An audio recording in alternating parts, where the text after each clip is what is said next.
Okay, I think we ought to get started here. So if you plan to sit, now is the time.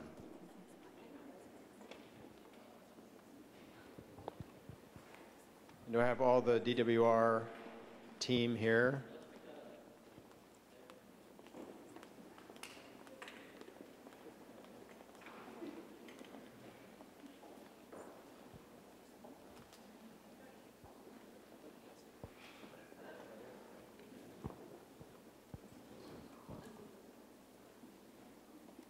Do you have the changer? No? Oh, here it is.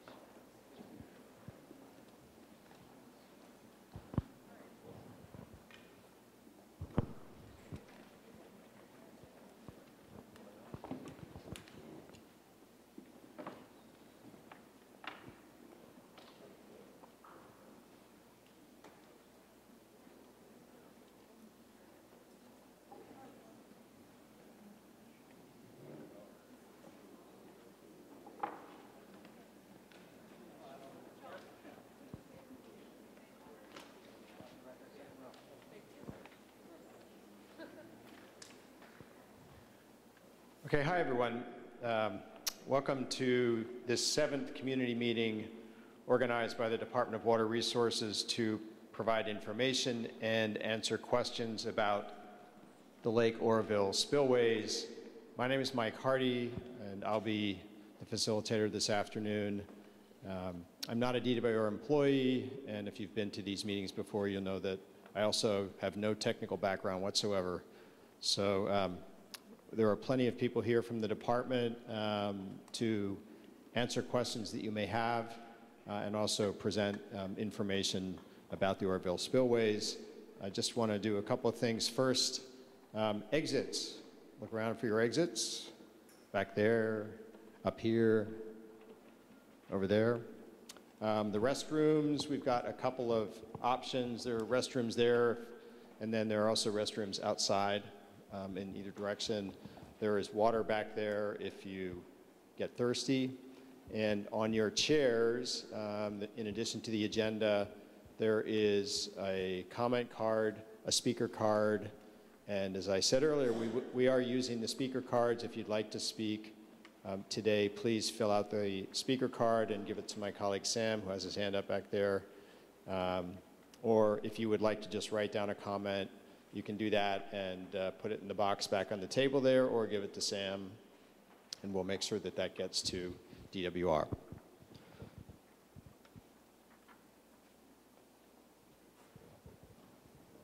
Okay. Today's meeting is organized around 3 questions. The first question has to do with the response in February. What happened to the main and emergency spillways in February and March, and what was the response?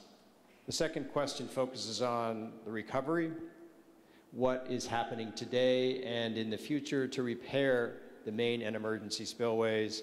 And the third question is focused around community impacts from the recovery and how those can be addressed. And if you had time before this part of the meeting started, and you were able to look at some of the posters in the back, those are basically organized around these 3 questions as well.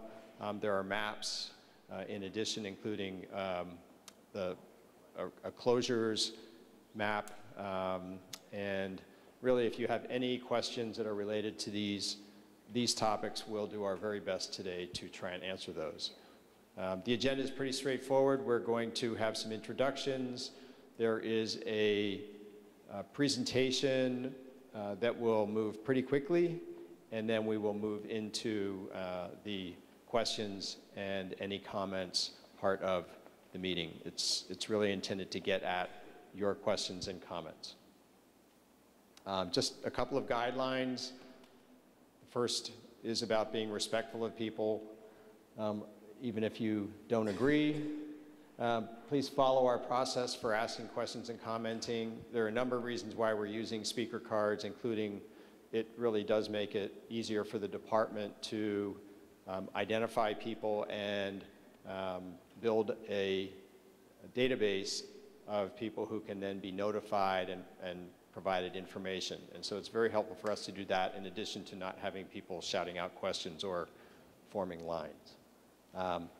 If you would honor the time limits, that's really helpful because it gives people a chance to speak. We've been using a more or less 3-minute guideline in the meetings. And I would say that that has worked generally to about 10:15 or 10:30 sometimes. But you know, there's been a lot of people and there's been a lot on people's minds, understandably. And finally, if you could turn off or silence your cell phones, that's always helpful. Okay, Cindy, I think, there we go. I'm a notorious extra clicker here.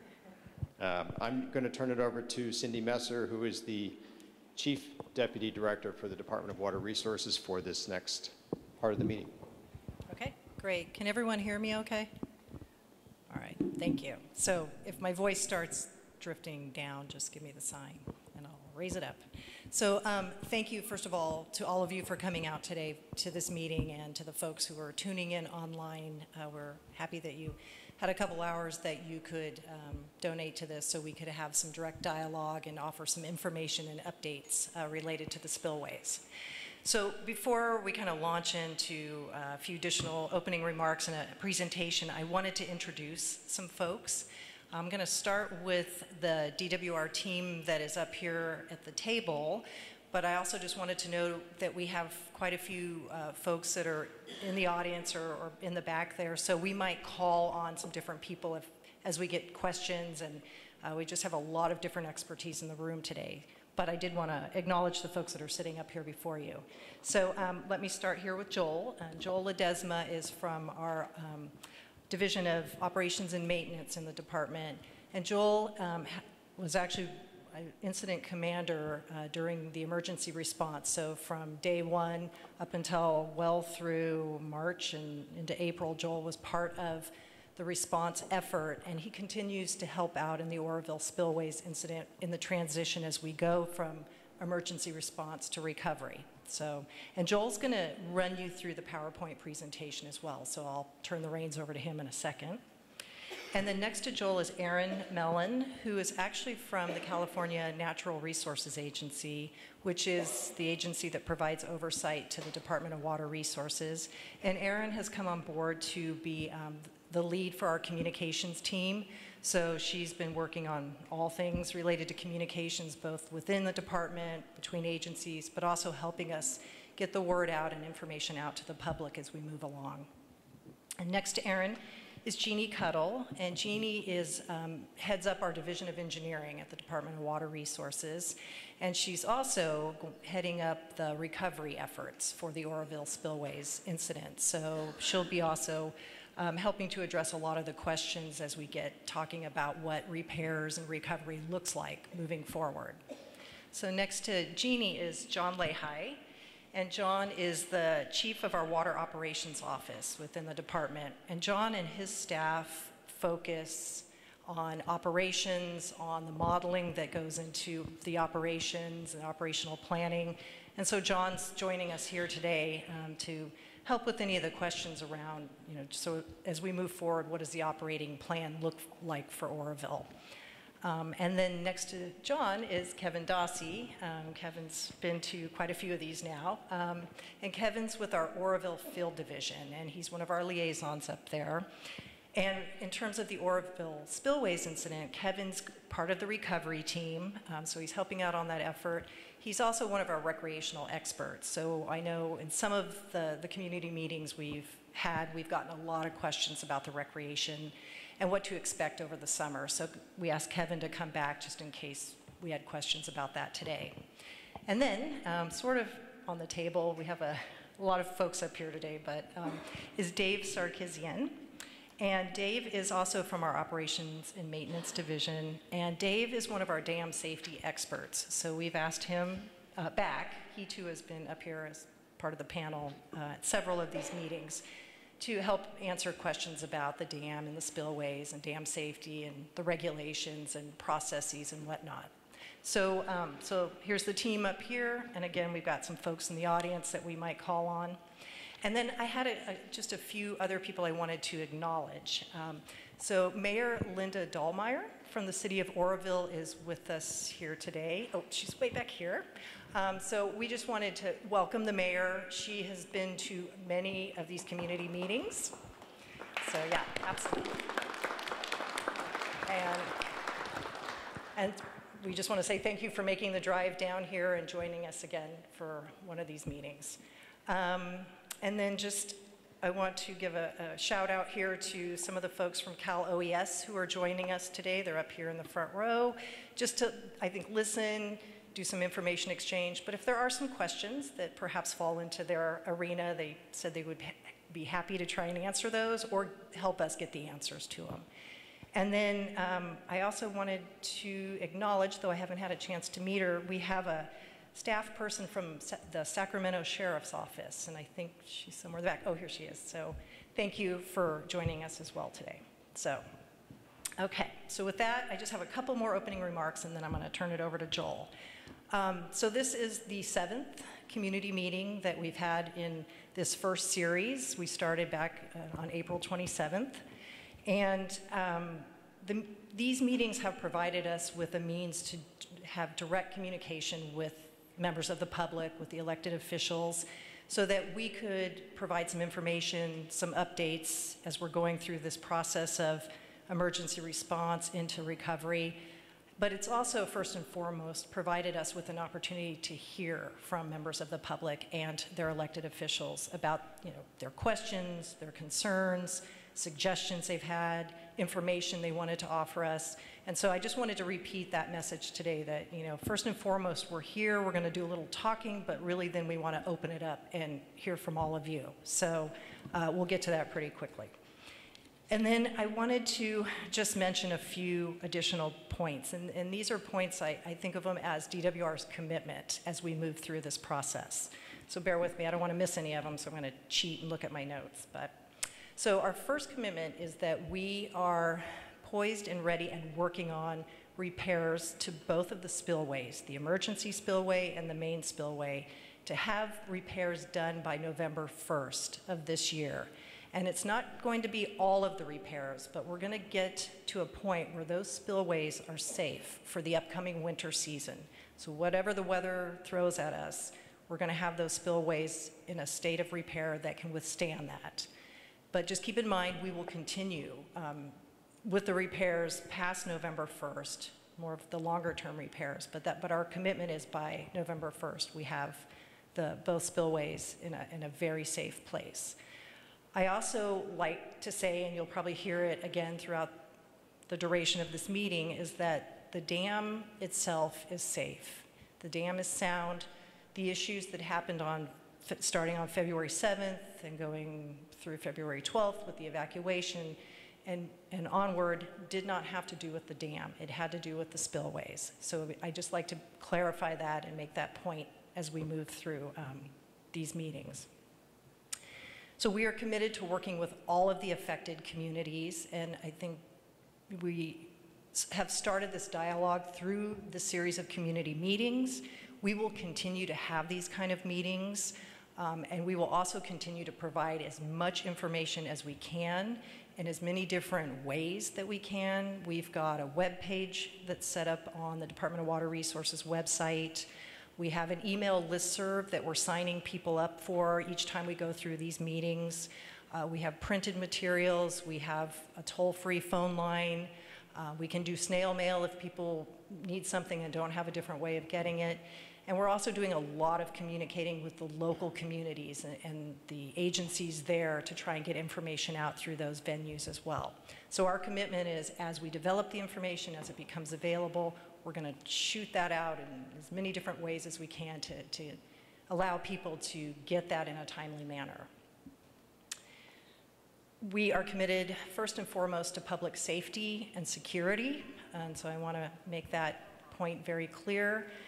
That has always been our primary goal. It will remain so, and we're also committed to transparency with the information, recognizing that in some cases, because of public safety and security, we don't always put out little bits and pieces of information, and you all have seen that in some of the memos that we've released. We've redacted that information.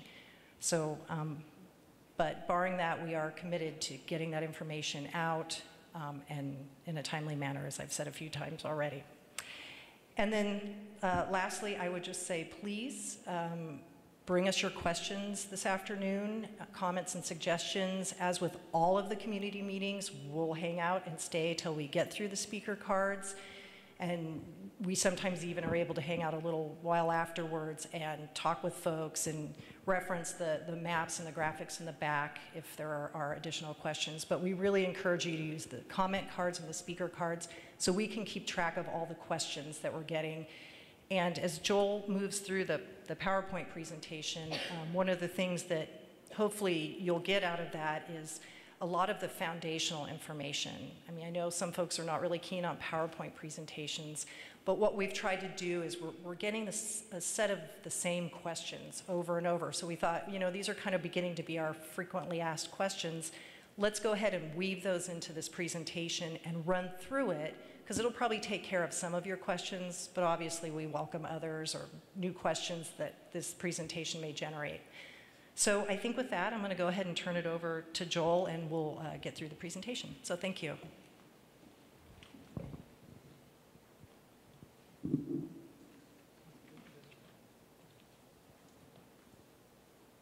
Good afternoon, and thank you, Cindy. Thank you again for taking the time to come out and kind of walk with us through this presentation and then be able to answer your questions on what happened from this February 7th on going forward. So what happened to the main spillway and the emergency spillway in February and March, and what was the response? This kind of gives you a layout of the complex up in Oroville. So it kind of gives you the face of the dam. So this is the dam. The flood control spillway, which had the break here, and then the emergency spillway and the weir that the water went over. Also, down here is the switch yard that goes to a power plant, Hyatt power plant, that's inside the core of the dam here, and the tail race tunnels that get where the water comes out of the power plant into this diversion pool. So this is what it looked like on February 7th, the day that we found the problem with the spillway. That we had an employee that was doing some maintenance work out there and noticed that we had, you know, the water was looking a little funny. And so at that point we shut off the spillway and were able to send staff, engineers, FERC, the Federal Electric Reliability Council, our partner, came out. We also had Division of Safety and Dams come out, and so all together we inspected this area of the spillway. So as you can kind of see by the people that are inside the massive hole, this was about 150 feet wide, maybe 50 feet deep, and about 150 feet long, so it was a pretty massive hole. At this moment in time, we already had FERC there and the Division of Safety and Dams. Collectively, we were trying to look at any repairs that we could do on this, and also it had to be able to be implemented before the storms that were coming, because at that time we had many atmospheric rivers coming through and more on the horizon. So what were we balancing? So at that moment in time, we had a broken spillway. We also had all the storms that were coming in, historic precip in the area, on top of the Hyatt power plant, which was the water elevation down in that tail race that I talked about in the diversion pool was coming up and threatening to come up the tunnels and up into the power plant. And if it flooded the power plant, would have made that plant inoperable for a year or so. And so that was a condition that we didn't want to see because of the long term. We needed to be able to operate that plant during the summer to be able to manage the reservoir. Also, the emergency spillway here, while we were not expecting to use it because we were taking all the mitigations to be able to operate, to manage the flows out of the spillway. In the event we needed it, we had contingencies in place to grub it, remove trees, fortify a little bit of the concrete right underneath the weir, because we didn't want all that erosion to land in the pool and also back it up and create other problems for us. In addition, we had these transmission lines that serve the Hyatt power plant and the gates themselves to operate the spillway. We also were managing and didn't want, or were worried that the erosion would come up and potentially take out those lines. So kind of to give you a flavor of what we were thinking at the time, we were trying to manage all these risks to be able to not put the public safety at risk, but yet be able to operate the dam and save the infrastructure. Eventually, as you guys all know, the emergency spillway did flow. At that same time, we had to increase when the flow started coming over the spillway and the weather was coming in, the actual precip that was coming in higher than the forecast. We went ahead and increased the flow of the emergency spillway to 100,000 CFS, and that, eventually in a day or so ended up receding. The lake level went down, and the emergency spillway stopped flowing. During that point, when we knew that, when the erosion was starting to come up on the emergency spillway, with the sheriff's office, CAL FIRE, and all the agencies that were there, the sheriff, in consultation by us, made the decision that we needed to evacuate because the consequences were too great, and therefore he made the decision to do that, and the evacuation was handed out. Some pictures of the Hyatt power plant when we talked about the potential flooding and the flood fight that was going on. Engineers and plant maintenance staff were inside using sandbags, and any water that was coming in through these plates here were being moved into one area, and then we had pumps there that were able to pump it back out, and we were pumping it out of the plant. So this was, there was no plan, there was no book.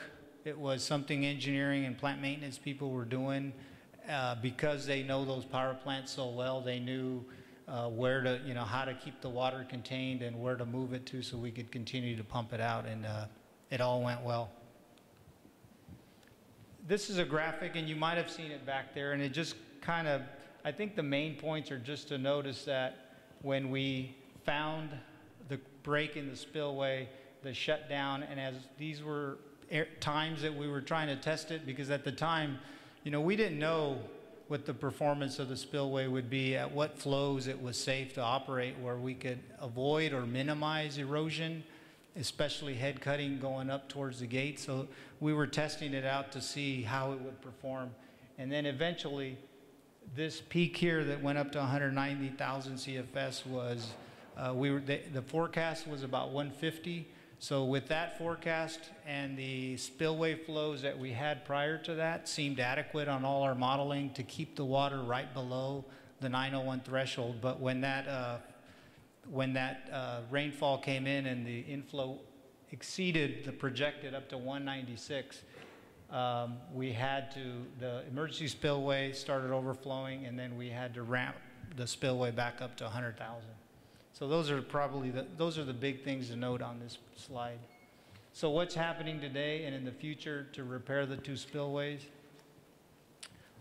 As Chief Deputy Director Cindy said, our first is to ensure public safety and the integrity of the dam and the associated facilities, to ensure the flood control and emergency spillways associated flood risk reduction facilities can safely pass all the watershed flows by November 1st. So a pictorial of the emergency spillway and the flood control spillway. So the fortification that's being done is to be able to handle up to 30,000 CFS on the emergency spillway, and the upper chute be able to handle 270,000 CFS. even though we plan on limiting it to 100,000 CFS, it would still be capable of more than that if needed.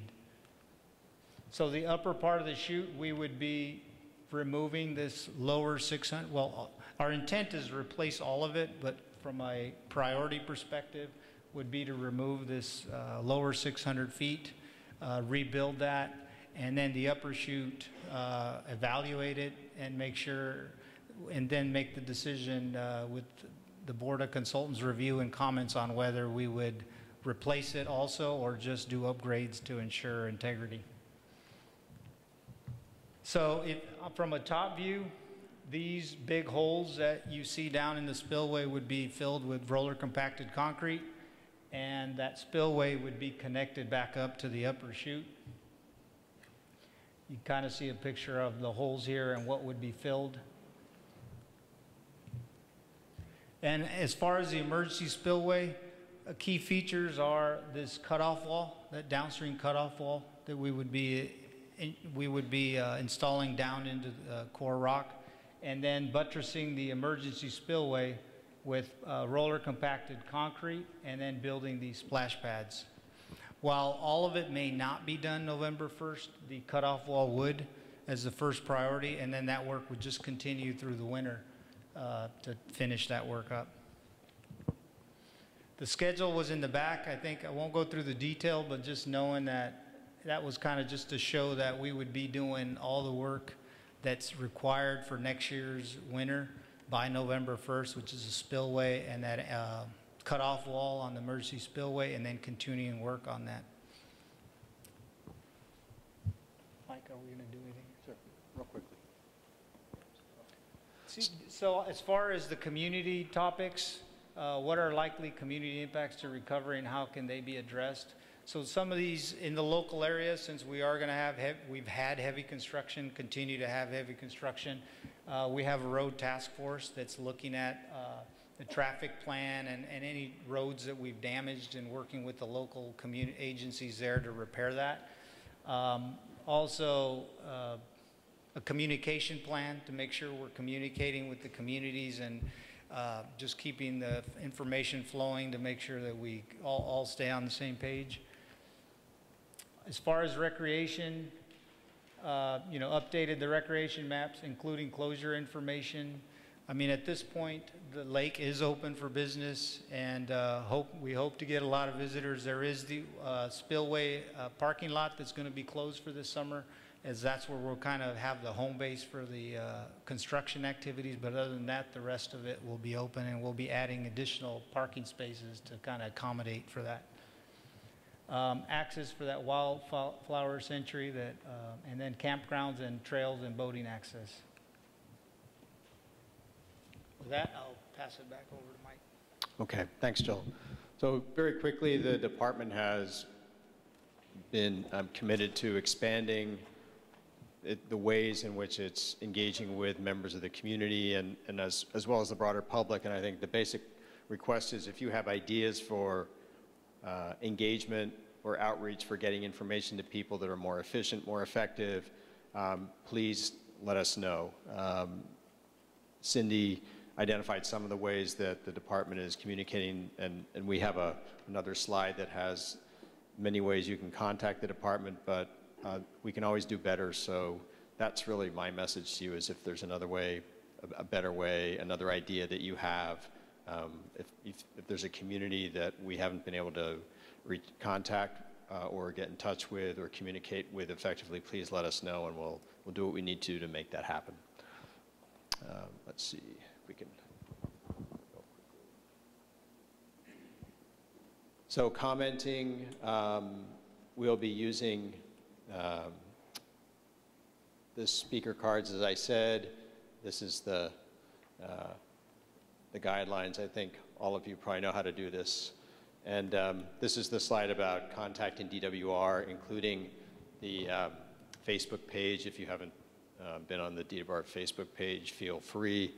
And the upgraded, redesigned DWR web page, as well as the Oroville@water.ca.gov email address. And we check that daily, and we are tracking everyone who communicates with the department via that web page and directing their queries appropriately, and also the 800 number. So again, if there's another way to do this, better to augment this, we are open to it. Okay, have I forgotten anything? I have 4 speaker cards, I think. Maybe 5. No, I have 5 right now, I think. So feel free to add to my collection if you would like. And so what I'm going to do is I'll read off 2 names. The first person can come up to the microphone up here at the front of the room, and the next person will be up next. Let's see if I have any more cards. So Ron Stork, you are up first. Do you need your card? I suspect not. Right there. There you go. And Patrick, you're up next. Hi, folks. I'm Ron Stork. I work for Friends of the River, and I have been, They're having trouble hearing you. Is this on? Yeah, it's just on, a little yeah. closer. Okay. Yeah. I'm Ron Stork. I work for Friends of the River, and I've been working on Oroville Dam issues since the 1997 floods. I have been, there's no way that I can tell you all that I need to tell you in 3 minutes. And so, first off, I'm going to suggest that the department needs to have the opportunity to have quality, in-depth discussions, particularly with the participants in the licensing proceeding for Oroville Dam, which is continuing, as you know. Don't have a license. We're still all parties to that proceeding.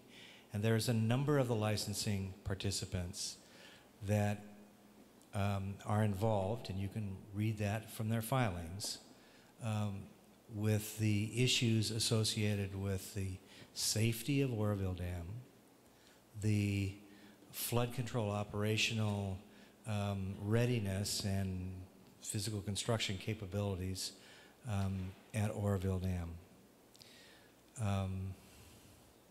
And as you may or may not know, and I'm assuming for this purposes that you don't know, that a number of the parties to the proceeding had discussions with the department in the early 2000s. They were unsuccessful. We made petitions before the Federal Energy Regulatory Commission, raising issues that the emergency spillway might fail in such a way that the reservoir, the top of the reservoir would be released to an unknown depth, and that water going over the top of the emergency spillway would cause considerable havoc, which I think has been, both of those issues have been demonstrated, and that it was important for the department to deal with this issue seriously and not deal with it as some hypothetical issue that might occur at a frequency of a probable maximum flood. And the engineers among you know that that is a misnomer. That's the most highly improbable maximum flood you could possibly think of. Twice, the city of Oroville has been either asked to prepare to evacuate or evacuated in the history of this project. So there is, I think it's been amply demonstrated that the facilities up there are not performing as was expected. And the department needs to deal with that. So that's the discussion that we need to have. We also need to have that discussion in the context of a difficult situation. We support the department's efforts to reconstruct this project and get it back to a more or less functional state in the coming construction season. But we need the department, and the department needs to, this is a mutual need, to have a dam that works, that doesn't endanger people's lives, that can comply with the mission that the Corps of Engineers Reservoir Regulation Manual requires, which in this case is an operational release over the emergency spillway if the reservoir surcharges with high inflows coming into it, not an emergency release for dam safety purposes, but an operational release to protect downstream communities. That's because Marysville Dam hasn't been built, and so there's different rules. The department's perspective in the relicensing was, we'll never use the emergency spillway, we don't have to deal with it. That was a poor decision on the part of the departments. And I think you and all of the communities downstream, as well as the State Water Project contractors, owe it to ourselves mutually that we start from scratch and we take these issues seriously and don't just play the same games we played 12 years ago in the relicensing. So that's my advice and counsel of the department. I'll just suggest, I don't know, I probably am over to my time, but I'll just suggest that the department can have functional relationships with environmental groups and with community groups downstream, but to some degree it's your choice. And I should be I'm a stranger to operations at Oroville, but I'm no stranger to the department. We were involved in the Yuba Feather work group, which made these recommendations to try and make sure that Oroville was safe, and that is the dam was safe, and that the downstream communities had good flood control. We were involved in, have been involved in many committees and subcommittees and informal committees on the Central Valley Flood Plan. I've been involved in the Drainage Program, Citizens Advisory Committee, the Independent Review Panel for Central Valley Flooding, the Citizens Advisory Committee for the Flood Emergency Action Team for the 1997 floods. There are people outside of the department who can give you good advice and who would be helpful for the department to have on your side. But we can't do that until we know what the department is doing and that we can trust the department and that whatever proceedings we are undertaking here are transparent enough that we can be confident that these deficiencies at Oroville Dam are going to be addressed in a competent way and in the best manner possible. So I'm over time. Thank you for indulging me. He has facilitated me many times before for the department and for the Corps of Engineers. As I said, I'm no stranger to you, or shouldn't be. But you're a different part of the department, and we need to talk. Thank you.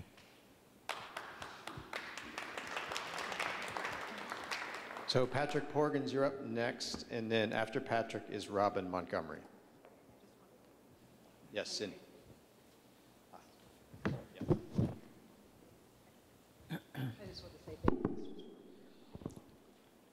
Yes, my name is Patrick Porgans. I'm with Porgans and Associates, and I will reiterate on some of the things I had mentioned once before, but I will have some questions that I would like to have answered.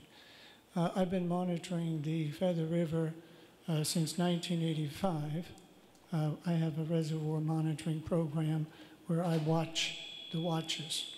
In other words, if you're encroached into the designated flood storage area, I alert the Corps of Engineers and let them know when the various parameters, and we know what the 4 parameters are, the wetness index, we're looking at what the forecast is going to be, we're looking at inflow and outflow according to the manual. That's the Corps manual. And we realize that there is space there that's provided for storage under certain conditions. We know that. The question is that when we have a situation like the one we experienced in early February, I notified the Corps on February 6th that I could see there were going to be some problems up at Oroville. And I got a response back from them. And I was saying that on the 7th, there was twice as much water coming in as there was going out.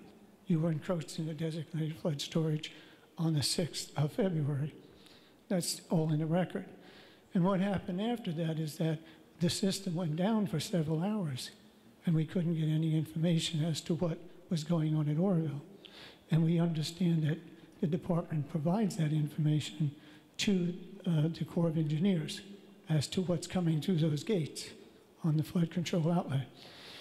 Now, in 1974, in this publication, which is Volume 2 of the California State Water Project, Bulletin 200 Series, 1974, it talks about the emergency spillway, and it states that, and I'm not going to read this verbatim, but it states that we didn't foresee having to use the emergency spillway, and we wouldn't have to move the boulders and the trees.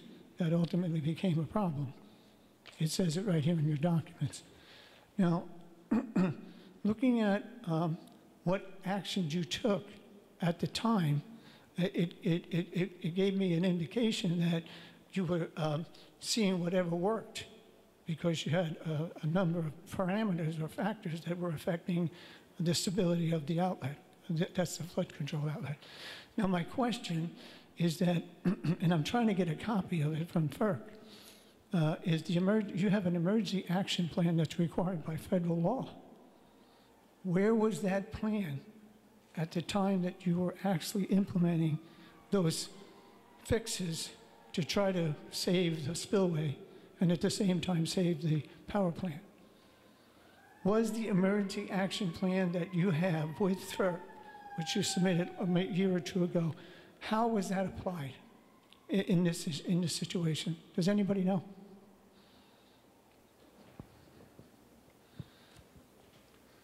Yeah, this is Kevin Dossie from Oroville Field Division. Yeah, the emergency action plan, the federal FERC emergency action plan for dam failures or potential failures was activated prior to the fixes, soon after the incident on February 7th. It was activated. We made an announcement to our local or our partnering emergency management agencies that there was a potential it was a hazardous situation developing at first, was the notification. And then the night of the evacuation, we issued the notice that it was a potential or imminent failure, and it went out with the evacuation order from the sheriff. Thank you. And I'm going to be just a minute or two over time here, forgive me. But what I'm asking is that in that emergency action plan, it looked at every particular feature of the Oroville facility. That included the power plant, it included the spillway, it included the emergency spillway. Is that correct? I'm sorry, I missed the first part of what you said. Well, what I said is that the emergency action plan is required to look at the operation of the facility, its stability, the structural stability. It's also required to look at the integrity of the spillway itself and the emergency spillway. Is that correct? The emergency action plan doesn't specifically address those. We have an inspection procedure and policies that address those. Okay, I cannot debate that issue at this point because I can't get my hands on the emergency action plan, although I've requested it. Have you released the emergency action plan? No, the emergency action plan is critical energy infrastructure information, and it's not released. We do allow people to look at the inundation maps and take a look at some of the aspects of it through local emergency managers or DWR if you need to, but we don't release them to the public. Okay, well here, I made a request for that particular report, a FOIA request from FERC, which I intend to get. And I want you to understand that I have to file a a non-disclosure statement if I get that report. I can't share that with anyone. Now, if you're using the idea that this has something to do with national security or terrorism or the integrity of the dam, all you have to do is go over to the California State University Library in the government publication section, and this bulletin tells me everything, and anyone else that wants to know about everything that's going on or what was constructed and everything that's operable right down to the specifics. So I'm sorry, Well, okay. Thanks for that information. I didn't know, or I don't think our security team is aware that information is still out in publicly Oh, it is. accessible libraries. I just called the library over here at the state, California State University. It's Thanks. there. I'll pass that information Yeah, I think you along. better remove them all from the libraries if that's your concern. But I'm sorry to say this, but I'm not going for that one. Whoever came up with that one, man, I have to tell you, it should be with a public relations firm. Thank you. Okay. Up next, Robin Montgomery, and then after Robin is Lanny Montgomery. Do you want your card? I do. Thank you. Hello. I would Come like up a little you bit to. closer.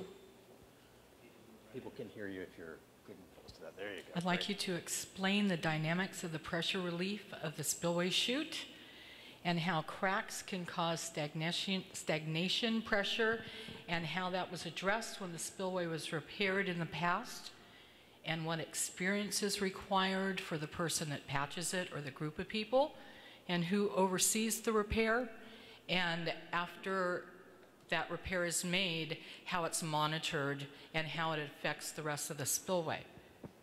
Because I would believe that you all know that there is a PDF that's put out by the Bureau of Reclamation that discusses exactly this and how the failures in a spillway that have leaks in their drains or their filters will cause leakage and the breakage of the spillway, and it explains exactly what happened at Oroville. That came out in 2015 or was last updated in 2015, and I'd like to know just how that applies to how Oroville was repaired.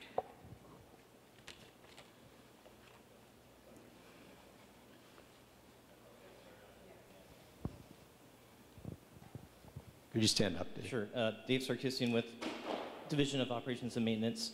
And so in terms of historical repairs, the department has made repairs over the years to the spillway chute, addressing cracks and other items and spalls and things like that. We did repairs after the 97 flows, also in 2009 and then again in 2013. And the concern, you're right, is cracks and water and pressures developing underneath the slabs of the spillway chute.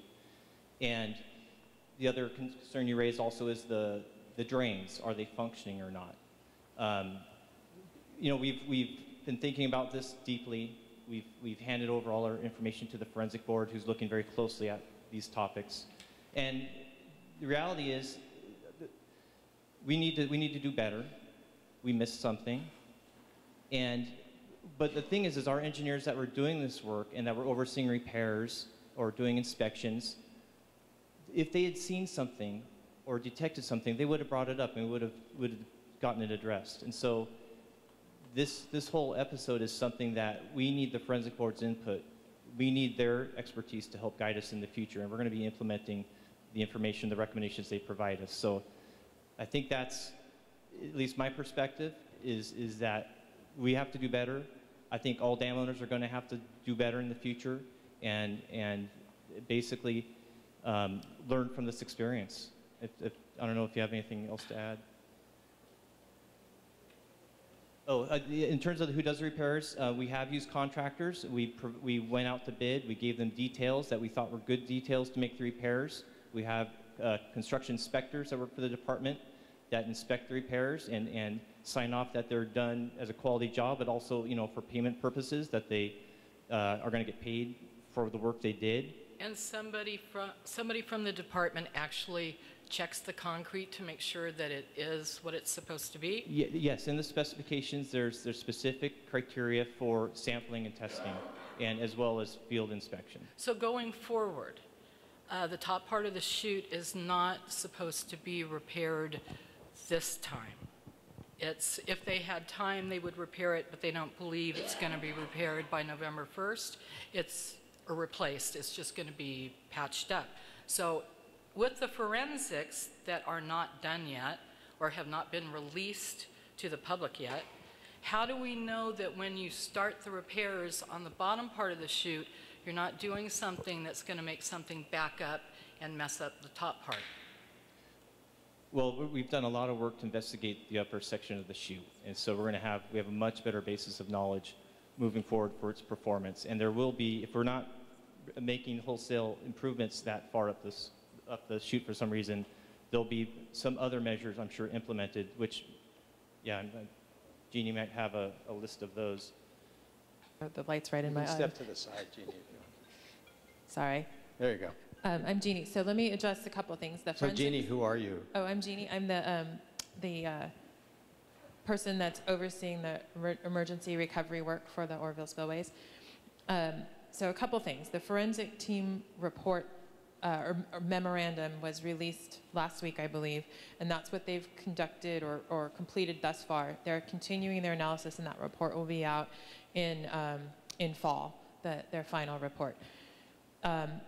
The memo that was put out last week identified a number of different potential failure modes or potential reasons. It doesn't mean that all of those were in fact contributing factors to what occurred. That's what they're actually continuing to investigate. They've been on site. They've also done interviews with a lot of our staff, and they're going through hundreds of thousands of records on inspections, design, past photographs, inspection reports, and everything to actually solve the big mystery of what caused the failure on February 7th. So along those lines, as Dave mentioned, our inspection team and our construction supervisors and inspectors do review all of the inspection based on what's put out in the plans and specifications, which are reviewed by Division of Safety of Dams and Federal Energy Regulatory Commission as well. So the designs are reviewed by them, as well as they are also on site periodically to do inspections of our inspections. So there's a couple of different layers of oversight. Was there one other question? Did I answer all your questions? Pretty much. Thank you. And if I can get your card again, thank you. Okay.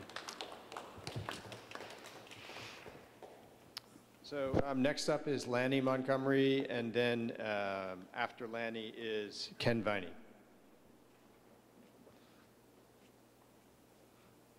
you want your card, Lanny? Sure, please.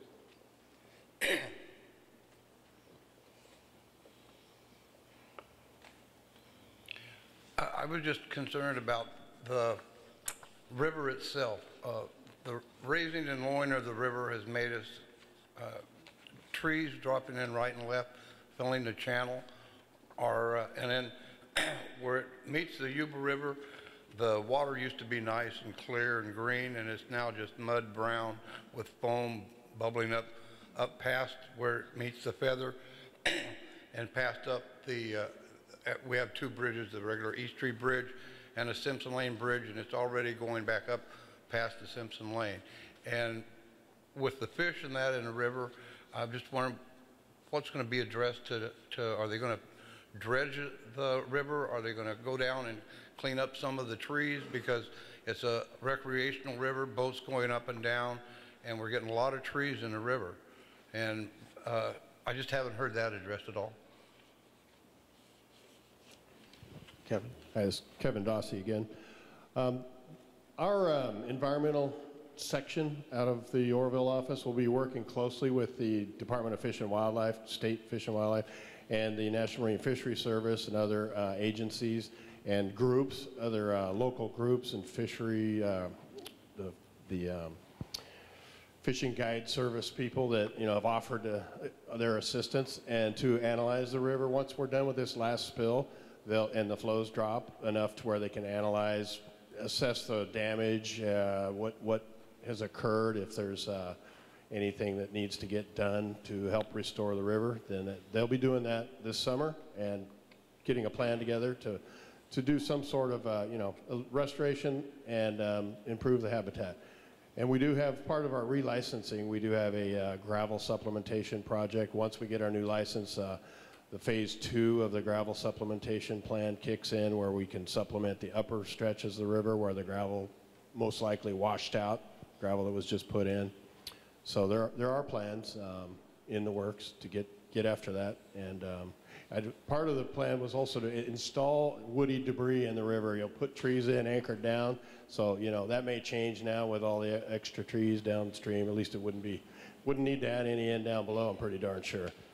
So we will be addressing that and welcome any assistance and input we can get on that effort. All right, thank you very much. Can I get your card, Lynn? Thank you very much. Thank you. Okay, so Ken Viney, you're up next, and then Lisa Wilhelmi, and I know you wanted to.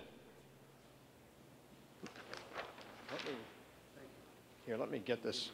Tell you what, do you want these folks to see this? Is that what you speak? Well, I'm not giving away microphones. If you wanted to speak up at that microphone, that's fine, but I'm not sure people will be able to see it, but. Oh, you're going to draw on it?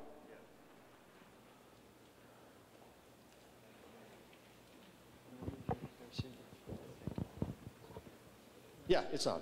Or actually, you can just use mine if you want. Oh, you're gonna. Mine works. Shut me down. You know what? You look like someone who's got an important point to make, so why don't you go ahead and do that? Well, we've had Friends of the River up here, and Patrick, you spoke about this issue, and that's the emergency spillway. We were told, Cindy, that, you know, you're addressing both issues, the controlled spillway and the emergency spillway. That's not quite true, is it? You've made no provision to get that water. It will overflow the OG emergency spillway from eroding the hillside. So Ken, is No, there? I don't Is there? think that's correct. No, you've made no provision. It's not in the contract with Kiewit, it's not in the scope of work, and it's not in the drawings. What you've done, which is admirable, is you've drawn in a retainer wall that'll stop the undercutting of your emergency spillway. But you call it the cutoff wall. But once the water goes over that cutoff wall, do you agree with me? It'll erode the hillside, no different than it did back on the 10th and the 11th. Downstream of the cutoff, Yeah. there will be still erosion, but it won't erode back to the emergency spillway. Well, I don't see any wall that contains it laterally going back from the cutoff wall all the way back to the emergency spillway, so the water can still run around the wall on both sides. Is that not correct? So, sir, the RCC splash pad and buttress will be laterally along the whole width of the emergency spillway as well. So it'll all flow down over the cutoff wall, and it's the full length of the spillway, of the emergency spillway. Well, if you're going to do that, if you're going to put, If you want to draw, I'll hold the microphone. All right. thanks. If you're going to do that, why don't you, what you're saying is you're going to put this wall all the way along here, right? The wall is beneath the ground, so the water would still go over it. It's not going to back up the water. Well, the water's going to go over the wall. Absolutely, it's intended to go over the wall. Yes. Well, it'll erode the hillside here. That's the issue. It will erode the hillside downstream of the wall, yes. Yeah. Well, that's what happened here, okay? And you only had, what? From this point here to this point here, you had what? 1,500 feet? So, And it eroded just about, according to my calculations, 2 million cubic yards of material into the river, which backed up the river into the tailrace channel of the Hyatt so high that water was coming through into the Hyatt power plant through your drainage control systems. So you're saying that will not happen again? Is that what you're saying? Correct. So in the new, so are you speaking of the emergency spillway? Yes, or the only. new spillway? Only or the the gated emergency spillway. So the emergency spillway will still, the water will go over the emergency spillway. If we use it again, the intent is not to use it again. The intent is to only use the flood control gated spillway in the future. And that will be able to pass the 270,000 CFS after this season. And then 30,000, the emergency spillway is designated for 30,000 if it's ever used again. And these are above are the remediation measures for the emergency spillway. So water will flow over along the RCC splash pad and then down.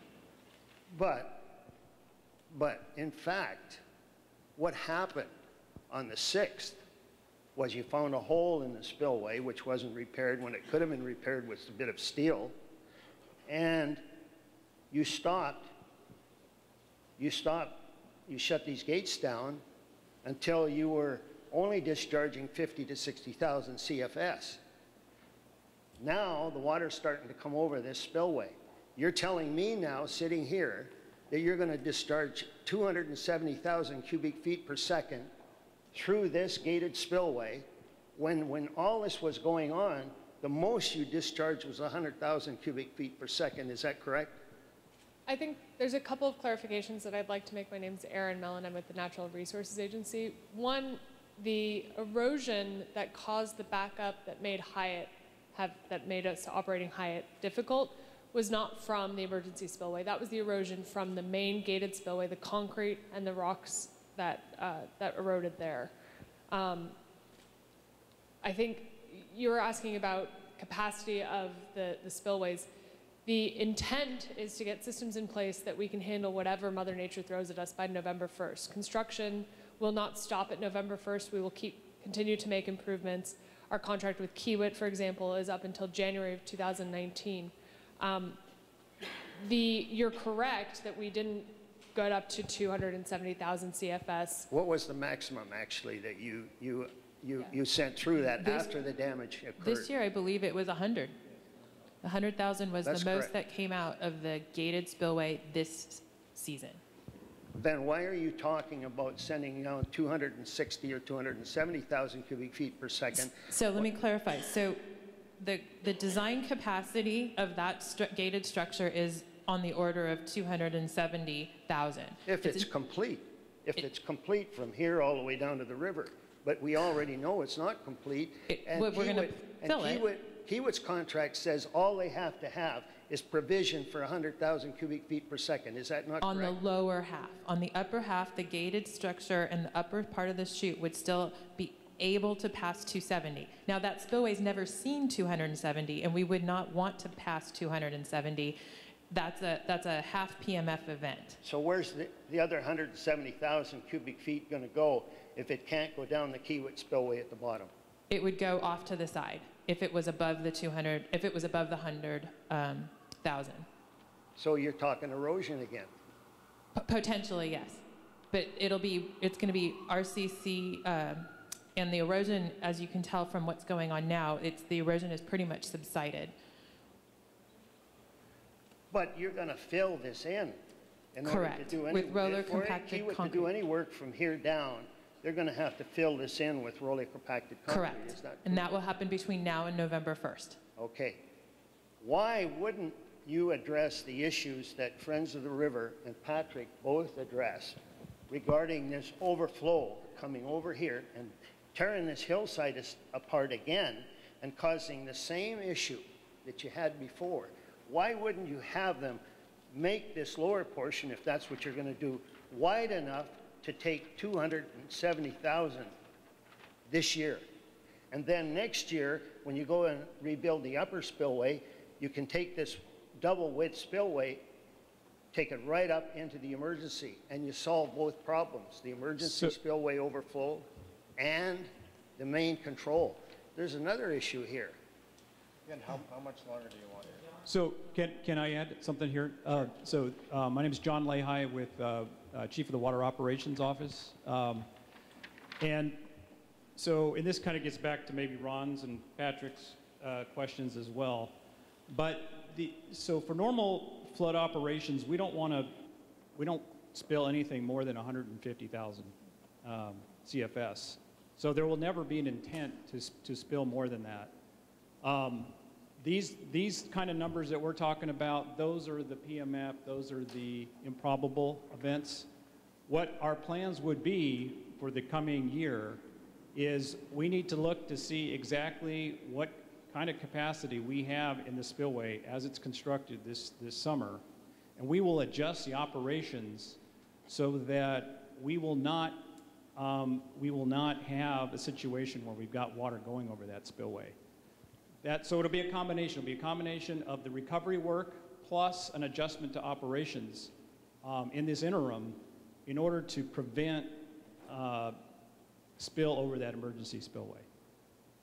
Well, you got to get on the same page with your engineer here, because she's telling us that 270,000 is going to come over that spillway, and we know that's ridiculous. No, it's designed for that, but there's never an intention for it to have to flow that. That's for the 10,000-year event type of situation. That's the reason for that higher capacity in the spillway, in the gated spillway. But it's never, remember, the levees downstream are 200,000 at most CFS. So you never want to get anywhere near that kind of flow to protect the downstream. And so typically we're not going to be releasing more than 150,000. What I'm trying to get across here is that if you rebuild the bottom of this spillway first, according to the design that we've left here, it doesn't change the alignment of the spillway because the department seems to suggest that our hydrology engineers are incorrect when we bypass this water down the chute. And so we'll accept that. We'll accept that the DWR engineers are more versed than our engineers that are saying that we could bypass that water over onto this other side and work completely dry, all right? As does Kiewit's Mr. Berkey that wrote an article in the Bee. He agreed with us that that could be done. Of course, he's only got 50 years experience. Me, I've got 40 years, so I'm going to take my hat off to him. What I'm suggesting is, if DWR is ignoring our ideas of moving this water over and working in the dry, okay, then we concede that their hydrology experts might be correct. And maybe you won't get the maximum flow through that gated spillway that you want in the future. What we're suggesting is simply that you sit Kiewit down, say, look, we want to make this spillway wide enough for the coastal gen drawings to be 120, 130 meters wide, enough to take the water from the emergency spillway that will never be used. Never intended. Yeah. But we're talking about a 100-year flood here. Okay? It could happen again. It happened this year. It could happen next year. Yeah, so kind of the standard project flood is something closer to a 400-year event. So we would be, in combination of what kind of capability we have on that spillway, we will adjust our operations so that we can pass, without the use of the emergency spillway, any of these standard project floods that we would expect. But do you agree that if you rebuilt this spillway from the bottom to the top, like you're suggesting this year, and made it double the width per this drawing, I left them at the back as well, and then continued on up, you would catch all the overflow from the emergency spillway. You know, to argue that you'll never use an emergency spillway is just oxymoronic. That's why you've got it. So this dam will never, ever fail. But right now, the emergency spillway, if it was used, and this, I would suggest that you've got 3,000 feet of hillside here, not the short distance you had on February 10th, 11th, and 12th. You've got 3,000 feet of erosion. I would suggest that only with 30,000 cubic feet per second, you will have that thermalito filled with debris, back the water up in the Hyatt station, and be back to the same situation you were before.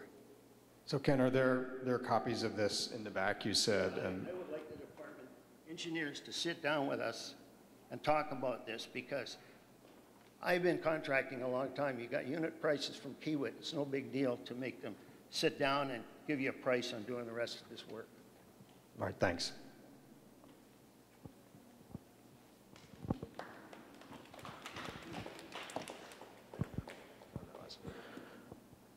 Okay, Lisa Wilhelmi.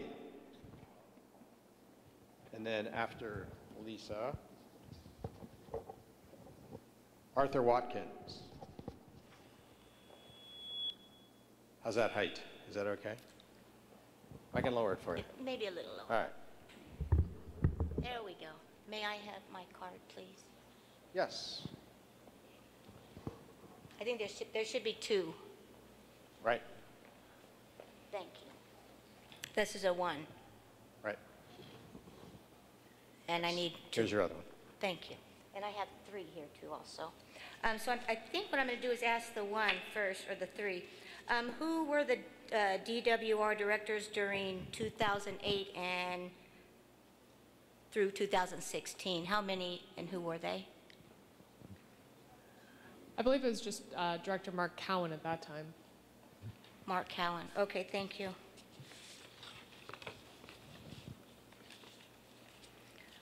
Are the transcripts of these meetings available to the public, written transcripts?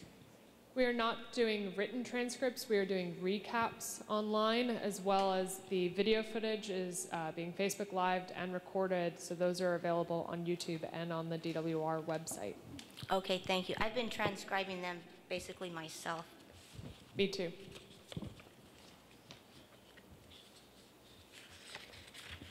My question is, why did the DWR disagree or rebuke the information from the Sierra Club Friends of the River during the 2005 relicensing agreement, 2005 or 2006, I don't remember, when they told you that the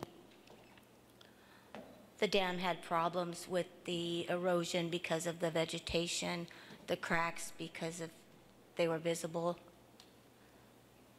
etc. So those suggestions were looked at by both the state and federal government and industries, and they were, it was decided that it was not necessary.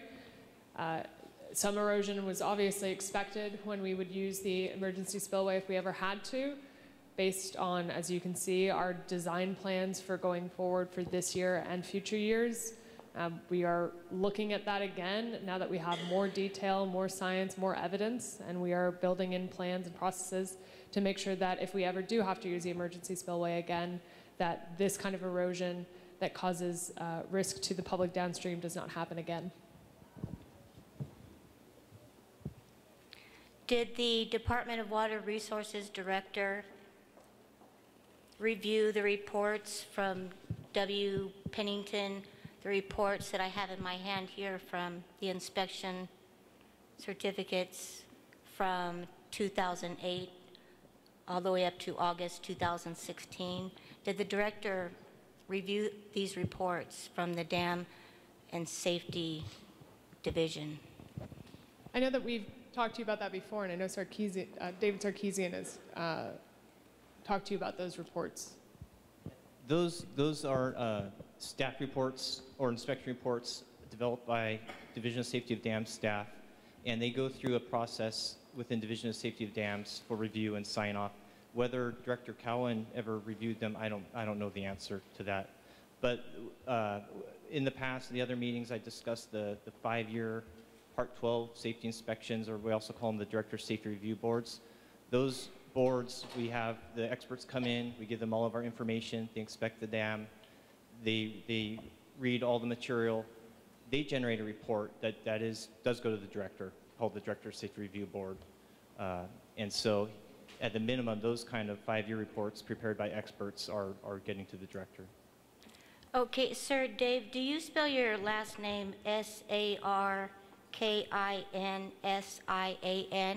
Sarkissian. And so your name is listed on August 6th and March 6th of these reports. Is that you? That's me.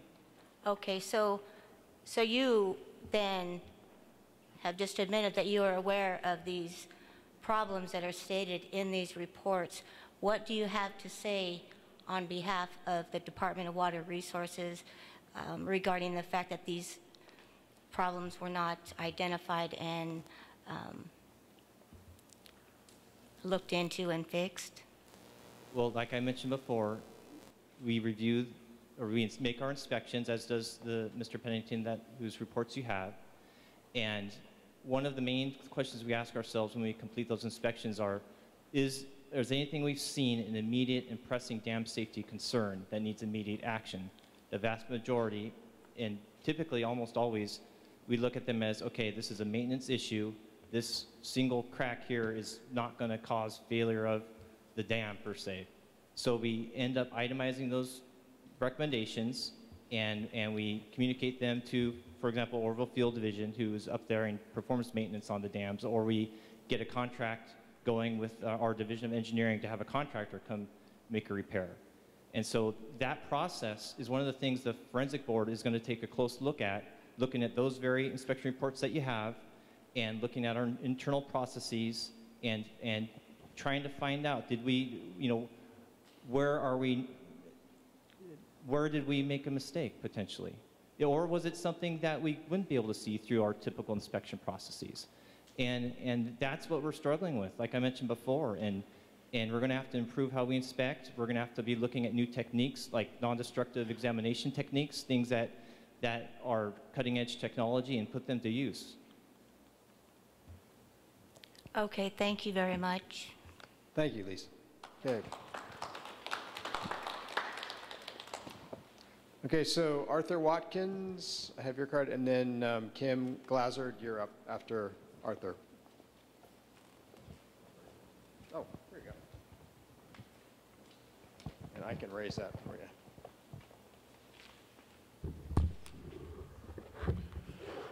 Thank you. I certainly appreciate these, all the places that you've put this presentation on, and it's good to keep the public involved and get their input. I'm a professional. My name's Arthur Watkins. I'm a professional civil engineer. 44 years of my experience, most of it has been in the construction and design of water and wastewater treatment plants. So I'm very familiar with reinforced concrete and what it's good and used for. First question I have is, when does DWR intend to, you've done some repairs now to the emergency spillway and you've completed those initial repairs. When do you plan to test the emergency spillway again? And I was literally shocked in February when the news media said that the spillway had never been tested, and it's a major component to the safety of that dam and also to the safety of all the people living downstream. That was my first question. And also I'm not with the Sierra Club or Friends of the River. In fact, throughout my career, maybe I've had a few conflicts with some of those environmental groups, but they certainly have brought up some good points today.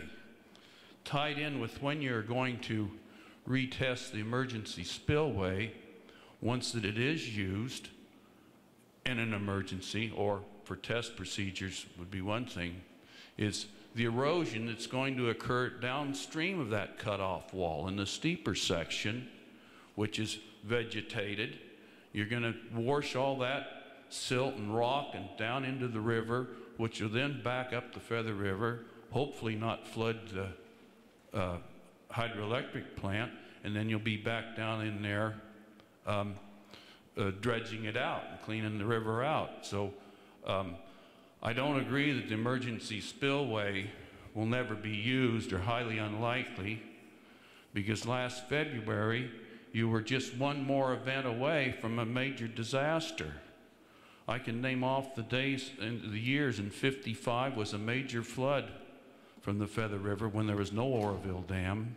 In '64, more water came down the Feather River than in '55, but the river bottoms had been cleaned out from '55, and so we didn't have a flood in Yuba City. I grew up in Yuba City. Now I live in Sacramento area. But my principal concern is with the testing of that emergency spillway and the subsequent erosion that will occur on the steeper section of the hillside.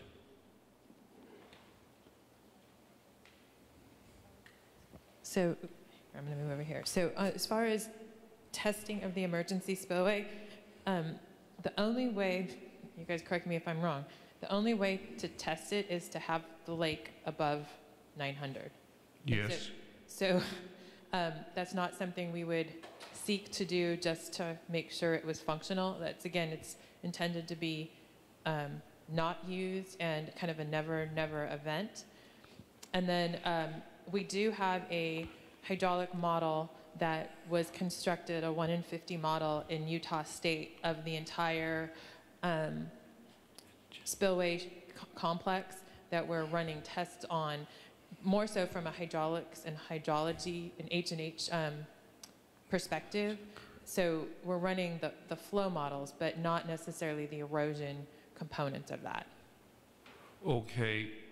Well, it's apparent that it was used this last February. My concern is to have the snowpack like we did in February and then have a warm storm come through like from December 28th, 1996 through January 1st, 1997. I know when it started raining because I was skiing up at Sugar Bowl that day.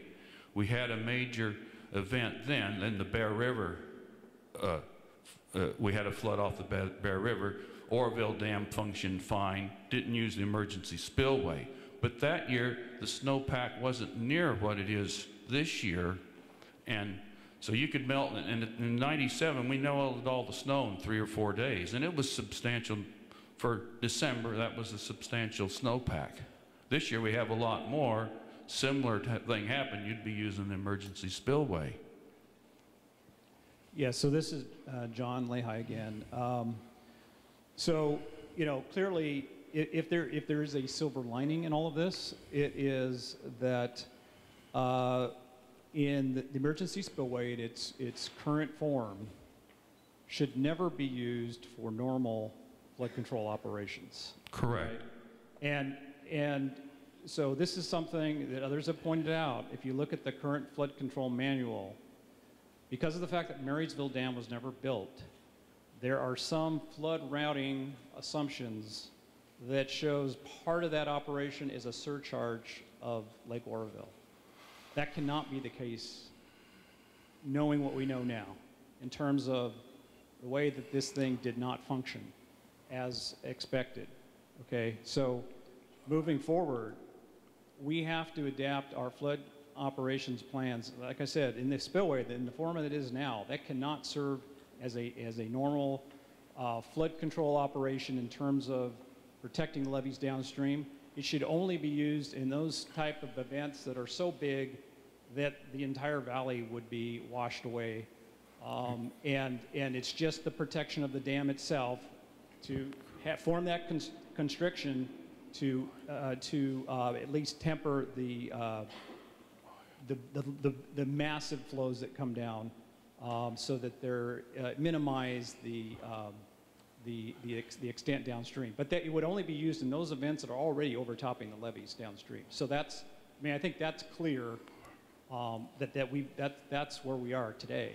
And I think hopefully this gets to a little bit where what Ron is talking about, and perhaps Patrick, but it's clear that it's crystal clear that that's where we sit today. Okay, so your answer is, with the new redesigned spillway that the lady reported, you could take up to 270,000 CFS, which would overtop the levees. They're only good for 200,000. And I definitely understand the emergency spillway is just to protect the dam. But you had to use the emergency spillway because the other spillway was nearly inoperable, and so you were using it for flood control. My concern is fix the spillway, but fix the discharge, the trace, the run out there, to where you don't have a lot of erosion if you do use it, and you're going to silt in the river and be right back to where you were dredging the river. And it, you know, just cut the like the other gentleman with the sign with the map over here. His concern was with the erosion that will occur if that emergency spillway has to go into usage. And it would be easy to test the emergency spillway. You would do it in the springtime. You could bring the lake up, and then if you really had a lot of water come into the lake, you could run the water on out the regular spillway. So it's not that big of a deal to check the emergency spillway, which is the safety valve for the whole dam. My next question is it's been reported, and another thing, because I've built so many treatment plants, and they've all had reinforcement in the concrete. Is it true these slabs have no reinforcement in the concrete? And if so, why not? No. This is Kevin Dossie again. No, it's not true that there is no reinforcement in the slabs. We have lots of photos from construction showing the complete slab rebar mat in the top of the slab. Mm-hmm. And there's people that have found chunks of concrete, and you see in some photos big chunks that don't have rebar sticking out. And those are what occurred is, rather than just pouring the minimum, the slab was between 15 inches and up to 2.5 feet deep in spots where there was rebar. Where there was rock close by or close to the surface, right, they just cleaned that out and then poured concrete right to the rock. So there were sections we're drilling now in the slab and finding sections up to 6 feet thick of concrete. Yes. And so what the contractor did was just poured the concrete up and then put that structural slab on top of that. So what you have is up to 5 feet of unreinforced concrete as a filler material beneath the reinforced concrete slab. Okay, now in the Kiewit project, the slab, what thickness slab are they putting in? Minimum of 3 feet thick on the new slab, and there's going to be 8 million pounds of rebar in the new structure. Okay, so it is reinforced. Yes. Okay. Yeah, the roller compacted concrete will bring it up to right, grade. that's just fill material. That's to fill it up to grade. Okay. Next question. Isn't the emergency spillway doweled right into bedrock? It's sitting on bedrock. Yes, the emergency spillway. Yes. So the big fear of losing the emergency spill, I anticipated was probably, I knew some of the, well, I've had quite a bit of experience. Some of the designers of the dam and of reinforced or of earth-filled dams, and you dowel it into the, so the spillway really is doweled and anchored into bedrock. So the chance of it washing out is not like it was just sitting on, not doweled in. Well, it's not doweled in. It's got a grout curtain beneath it to fill voids and keep seepage from coming under. But no, it's not doweled. It's but not it is on anchored. bedrock. Yeah, it's strong, unweathered rock. Yeah. But okay. As we saw, the weathered rock downstream was more weathered and softer than we expected. Yeah, well, just summarize, my concern is the potential erosion over that emergency spillway, and I contend it can be used maybe not for another 50 years or maybe in 2 years. Thank you. Can I get your card there? Thank you. Thank you. So Kim, you're up next, and then after Kim, let's see here. So I have a few recidivists, but if you don't mind, I'm going to move some other folks so that they can ask their first question, if that's okay with you guys. Okay. You want me to why don't I lower that for you here just a bit? However. There we go. There we go. Does that work? Okay. Thank you. My name is Kim Glazard. I'm an environmental scientist, and I have a lot of questions and a lot of comments that I'd like to make, so I'm not going to wait for answers right now, so you can answer after my 3 minutes. Is that so I don't lose my time? Number one is that there's a lot of concerns right now. I know you're talking about the spillways predominantly, but there are concerns by a lot of the public about the actual dam itself, the possibility of porting. Because of the dam having gone through the long drought period and then at the extreme water system that we had over this past year, and the fact that the possibility of water seepage through the dam itself and the possibility of real dam failure itself. So I know that there's a little area of green grass growing that people are concerned with, as maybe there's some water seeping there. And I know there has been a couple of dams that have failed, earthen dams that have failed, the Toledo Dam, the Teton Dam, through the same kind of concept that has happened, that we're talking about now. They were earthen dams as well.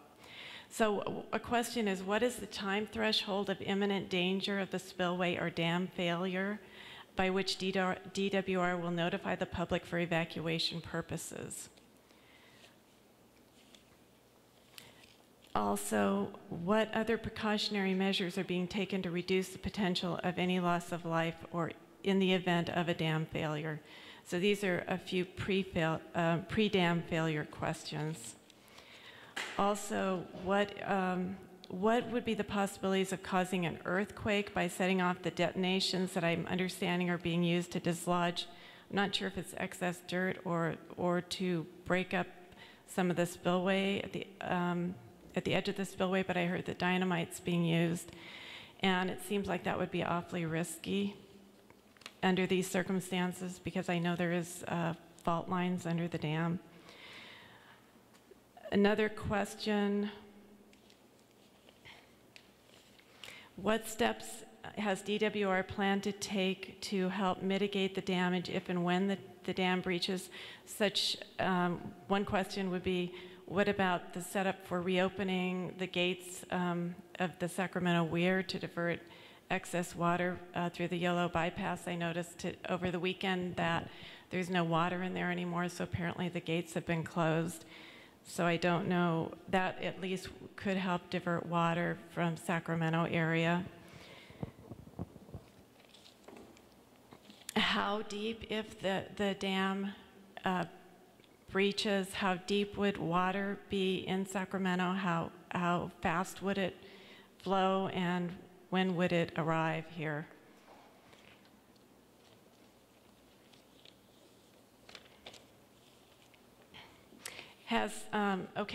Some warning system questions. Has DWR set up a hotline to allow the public to call in and gain information and monitor the stages of inflow and releases from the reservoir and learn about any compromising factors? What is your early warning system? Who will you be contacting to alert those of us in Sacramento and, of course, all the way up to Oroville who do need to go to higher ground? And how much time will they be given to reach safety? I realize in the last incident they had an hour, and I don't believe that we would want to repeat that again. I don't think you would want to, and I'm sure the rest of the people don't want to, and I sure wouldn't want to. Do you have a reverse 911 or 911 phone calling system set up? I think that would be very useful. It's something that could reach everybody immediately.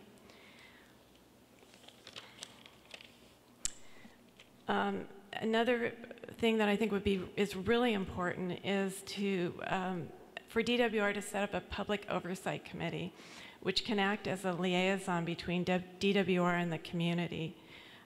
I think this will speak to DWR's commitment for transparency, for community engagement, for understanding the need, the very real need of the community to also look after their own safety and protection. And so a community oversight committee that could also act as a liaison with the community would be very, very meaningful. And then what will it take for the public to be able to obtain some hard data on the following points. The potential for dam failure given a variety of weather conditions and patterns, including the rate of snowmelt due to 1, normal snowmelt conditions, 2, a warm rain or Pineapple Express weather event over Northern California, and specifically the watershed of Oroville Dam. The effects of Oroville Dam if one of the above reservoirs flowing into Oroville Dam were either to top or to fail. I don't know if there are 7 or 9, but I know there are a number of reservoirs that are, I understand, that are maxed out right now. What the specific thresholds DWR would be looking at to indicate a potential dam failure, which of these data points would need to be reached. So Kim, you're reading questions and people are trying to keep up, I think, and catch them. And how many more questions do you have? Because I'm not very close to the end. Okay, so we have a comment form where we can actually submit comments. Well, I think we'll try and do our best here. I am just almost to the end. Okay. What specific thresholds, I'll go slower, is DWR looking at which would indicate potential dam failure? Which of these data points would need to be reached and or in what combinations to indicate the need for evacuation? Who do we need to get, or where would we get the analysis of this data, of these data points and thresholds from? And who is responsible for doing the full analysis report of the full magnitude of this situation? And what is your margin of safety? Do you consider your margin of safety?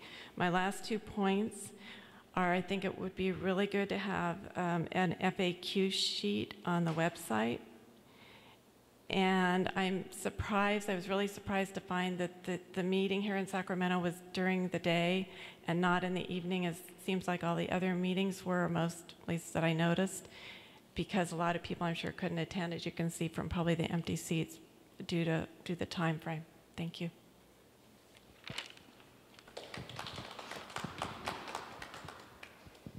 So I'm going to take as many of these as I can, and then folks can fill in where appropriate. As far as the green patches on the face of the dam, I want to assure you that the dam is safe and sound. Those green spots were there before there was actually water in the reservoir. So these green spots are monitored in every inspection process. They're from water, rainfall falling down and causing plants to grow. That happens every year. They show up. As I said, they were there before the reservoir was filled. You asked about timing of when people will be notified to evacuate. DWR does not make evacuation decisions. We provide the information to, in this case, it was to the sheriff up in Yuba, and he was the one who made the call and made the communication. I think your point is well taken that I know that office is looking at ways to expand their communication and improve their evacuation process, and we are hand in hand with them to see what we can do and how we can provide information in a timely manner so that they can make their decisions. Next was about blasting, diverting water, breaches in Sacramento. Sorry, I'm just trying to figure out which ones I know the answer to. Do we have a hotline and information about releases? So we do have, this is the photo of the green spots that existed before the dam was filled. So they're all the same green spots, but like we said, they do get looked at in every inspection process, and both by state, federal, and independent inspections processes. A hotline. So we do have a phone number up here. At the top. It does not have a recorded message, like you said. I think that is something that we could look into, but that's a number that you can call that you will get information back at when you leave a voicemail. You can also email us or comment on social media. As far as changes to releases, when you give us your contact information here at these meetings, since these meetings, we've heard this concern. I think another gentleman was talking about raising and lowering river levels. We've heard those concerns, and we are doing our best to give at least 24-hour notice to communities downstream when we're going to be making changes in river levels. We had a spill change this morning, actually, at 9 a.m., and a notice went out yesterday. And those, I think normally we make a change about 5,000 CFS every 2 hours.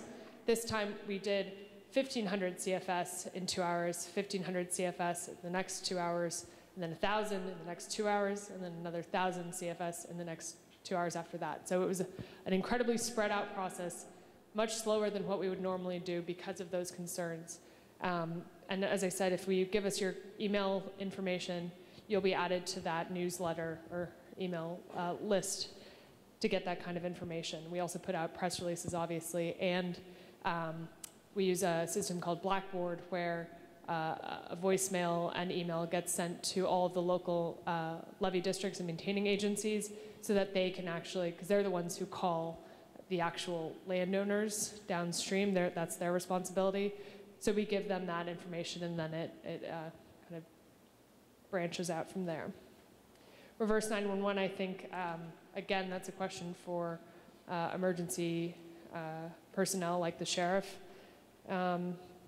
Public Oversight Committee, I appreciate you bringing this up. It came up in our meeting in Yuba, or they're Chico. It's been so Chico.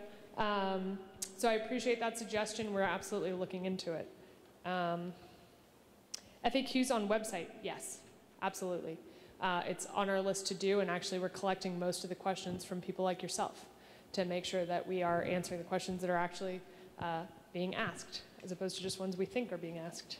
And those are all the questions that I can answer. So I think, did you want to? Sure, I can talk about a couple of them. So let's see here. Yeah, the blasting that we're doing is controlled blasting. It's very safe. It's under the direction of a master blaster person who's very experienced in this type of work. It's being reviewed by, again, our Division of Safety of Dams and FERC. And then we have a lot of safety protocols in place. So there's no, as far as I know, there's no instance where blasting has triggered an earthquake. So that's not really something that we're concerned about. The other question I wanted to answer, maybe it's more appropriate for some of the ops folks, but with regard to kind of the early warning system and hotline, most of the reservoir operation information is posted on CDEC. The flood levels and reservoir levels is all. So what's CDEC, Jeannie? The California Data Exchange Center. It is operated with a consortium with Weather Service, our Flood Operations Center, our Project Operations Center, and all the other operations of reservoirs throughout the state, and I think even Nevada, if I'm correct. Mike's shaking his head. So all of that data is available online all the time. So it's not just during flood emergencies, but at any point during the year, you can get information on reservoir levels or river flows through CDEC. CDEC at water.ca.gov. CDEC, C-D-E-C.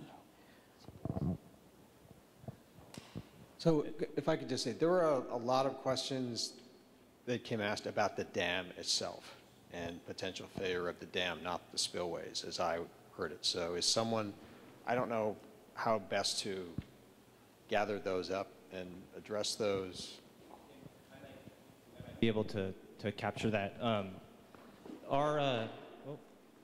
Our EAP, Emergency Action Plan, that was brought up earlier, contains protocols on how we're supposed to, in general sense, monitor Oroville Dam. And in respect to the EAP, our process is basically detection. We detect a problem. That could be somebody driving the site, one of our employees, somebody calling the public or calling a park ranger. That information then needs to be verified and evaluated if it's a small feature. If it's something big, of course, then it's something else and it's readily evident. That information gets to our area control center there in Oroville, and that's where our senior operator can make the automated message that goes out to the list of our EAP book holders and tells them the situation of the dam and what we're doing. So in the general sense, in the EAP, in terms of boots on the ground and means of detecting issues out there, which maybe one of the questions was getting to, we do have a variety of dam safety instrumentation out there. That is, some is automated, going to our area control center. Some is monitored weekly.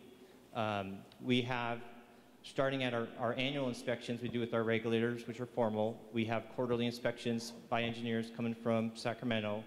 We have weekly inspections and surveillance rounds that our personnel in Oroville do to collect data. They're looking at the dams and the issues, the known quirks or items at the dam that we always want them to look at. And then we also have security up there that is driving around 24/7, and they also know, they're embedded with our area control, their dispatches. So if they see something, that information can get straight to our senior operator. And so that, in a nutshell, is kind of our surveillance and monitoring program and our level of awareness out there. So, Cindy, did you want to introduce Mike here as well?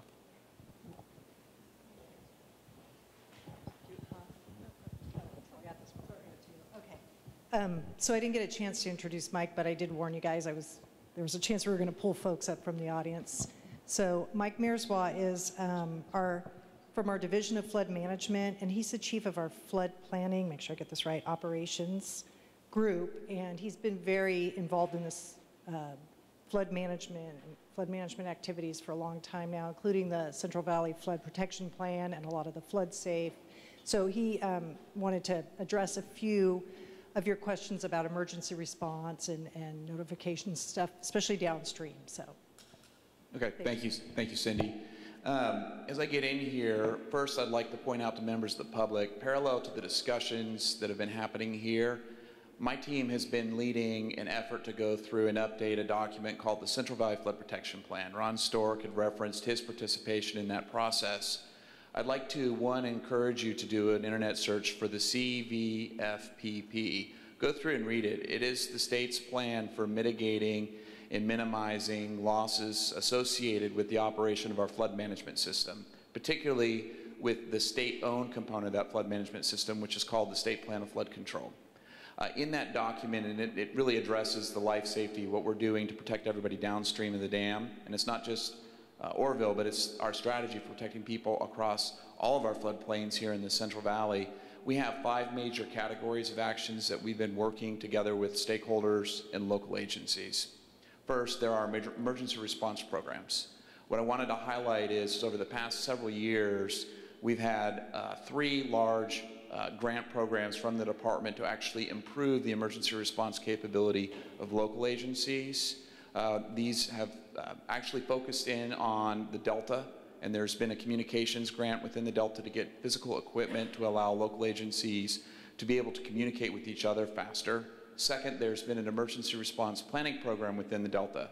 Now, when we get into the Feather River region and the Sacramento River Basin, we've had emergency response grants to get all of the agencies responsible for responding to an emergency better prepared for events, as well as to build plans on how they will go through and respond to any flood emergency.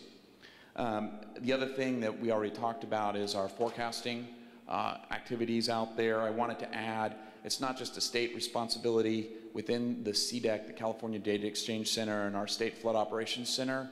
During emergencies, the National Weather Service is present with us, as is FEMA, the Federal Emergency Management Agency, and most importantly, the U.S. Army Corps of Engineers, who have the responsibility for actually overseeing the actual operations of the flood control reservoirs here in our Central Valley.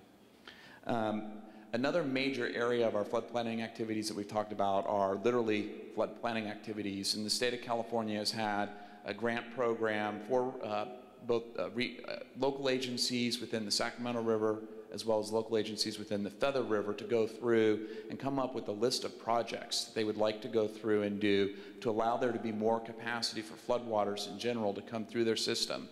And this was a point that John's been bringing up. When we get into the operation of Oroville, often the constraints are what we call objective constraints downstream of the dam, and it's literally to protect the downstream communities.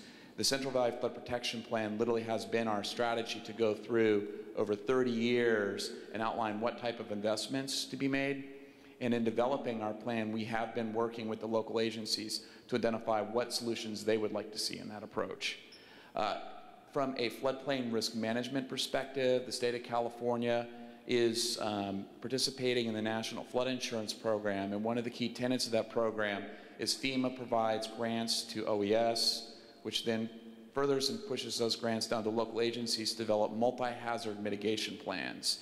And these are where you begin seeing the evacuation routes, the other types of care and shelter provisions that the local agencies need capacity to respond to, but the state does play a role in working with local agencies on that, and that has been an ongoing process that I wanted to highlight out there. Another floodplain management activity that we've been engaged in is literally the identification of what happens downstream of the dams through the levees, and it's the floodplain inundation modeling. And my background is, before I became a planner, I was a hydrologist, both releasing the forecasts on these rivers as well as an estuarine, basically an estuary modeler as well. And one of the key tenets that we've been doing in our improvements in the flood plan is recognizing that as water moves through our system, we need to have downstream capacity. So I did want to point out that we currently are engaged in basically setbacks and expansions within the Yola bypass, so that in the future we can safely move floodwaters out through our system. And one of the most difficult things that we've been engaging in through our Central Valley flood planning process is a recognition that these types of large-scale projects literally take generations and decades and billions of dollars to implement. The price tags for us to go through and have flow capacity within the Yola bypass to protect the lower portions of the river out here on the order of about $3 billion. And it will take years for us to go through and do that, but our plan identifies the next steps as we progressively work upstream. The last partnership that I wanted to talk about is the Department of Water Resources does provide the state cost share for federal projects and local projects to actually improve our levees out there. And following the high water event that we just had here in January and February in our riverine systems, the areas where we had deficiencies in these systems that started appearing as the waters came through that were protecting urban areas, we've been working and negotiating with these local agencies to address those deficiencies to protect these high-risk areas. We also have other programs underway where we are identifying methods to protect the small communities located within the valley, as well as programs where we can repair deficiencies as they occur within the rural areas. And so we are engaging in planning activities, risk identification activities, emergency response activities, as well as proactive construction activities as part of a comprehensive effort to protect the lives within the entire Central Valley. Thanks, Mike. So anything else in response to Kim's question? I was going to ask, Lindsay, do you have anything you want to say about the evacuations and your planning efforts on evacuations that Cal OES oversees? I don't know that anything that really pertains to a specific question. Hi, I'm Lindsay Stanley with the Governor's Office of Emergency Services, Inland Region. I'm a coordinator. I cover Butte, Yuba, and Sutter counties. Evacuation planning, like as mentioned before, when it comes to the reverse 911 notification, that is a local emergency response issue, as well as the evacuation planning. And what my agency is working on in coordination with the counties and jurisdictions that could be affected by Oroville is a regional evacuation plan that would provide a coordinated evacuation effort to handle a large-scale evacuation such as what happened in February. And from what I understand is that that plan is under review by the locals right now to see how it works for them and their local efforts. And that's pretty much all I have to add to that. Okay, Kevin? Yeah, I could just add a little bit more to the specific emergency action plan related to Oroville Dam. It's Kevin Dossie again from Oroville Field Division. Our emergency action plan has levels of, I guess the answer to the specific question about, what is the threshold for notification? It's situational. It's dependent on the situation at hand, of course. We always start, well, don't always, we don't usually activate, but we practice our emergency action plan and drills and functional exercises And the first step is a hazardous situation developing, and we non-failure mode, and that's the level 1. And that we notify all of our emergency management agencies, our partners, and we give them specific information, and they take action based on the information we give them. If it's just developing non-failure mode, there won't be any public notification. And we notify our partners with an automatic notification system. It's like a reverse 911, but it's limited to the agencies and Office of Emergency Services, Governor's Office, and all that. The next step is if there's a hazardous situation developing with a potential for failure, and that's an escalated notification that would go out, and then information would be transmitted from the emergency managers, sheriffs, and other local agencies to the public as needed. And then the next step would be failure is imminent, and that's where we kind of jumped step 2 on February 12th because we weren't expecting that we had a potential failure developing. It was a sudden assessment of the erosion that led us to jump right to the sheriff to make the call that the failure is imminent and he needed to issue an evacuation order. So that's just the typical steps we go through. But yeah, DWR doesn't typically notify the public and order evacuations. You asked about the depth of the dam breach in Sacramento, and that's going to vary, of course, depending on exactly where you are and location. The depth of the inundation of a complete Oroville Dam failure would be anywhere from a few feet to more than 10 feet, depending what areas you're in. And you need to know the exact elevation where you're located. Some areas would be dry. And the travel time to Sacramento, the initial wave arrival where the river rises a foot, excuse me, is a little more than 24 hours to where the river starts rising. The peak wave arrival is more than 48 hours, so almost 2 days before you would see that rolling wave as the water would spread out across the valley and slow down and hit obstacles. And so it'd be almost 2 days before the peak got here, but the initial wave within about a day. So that'd be the evacuation timing would be get out at least within a day. Okay, thanks, Kevin. Kim, I think people have done their best to answer as many of your questions as they could, but if you have unanswered questions, please come up after the meeting. We'll find someone and we'll make sure we get answers. Yes. One more thing. I misspoke. There is actually also, in addition to the phone number where you can call and get information and get someone to call you back or send you an email back, there is also an incident information line, which I can write up on this piece of paper. And that, if you call, it's a recorded message about lake levels and spill information. And also all of this contact information is on a printout that was on your chair. So thanks very much for your questions. I will answer one question. Why is this meeting in the daytime?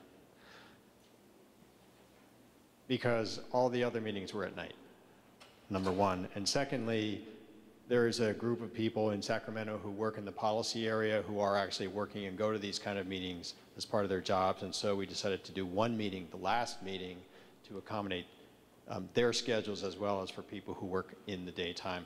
It's not perfect, so we did 6 night meetings, and we had this one during the daytime. Oh, there you go. Okay, I have a card for Barbara Daly. And then after that, I have Ron Stork, Patrick Porgans, and Robin Montgomery have additional questions. Barbara. Thank you. My name is Barbara Daly, and I live in the Delta. And I don't have advice or good suggestions for you like the others here today have. But what I do have is a concern.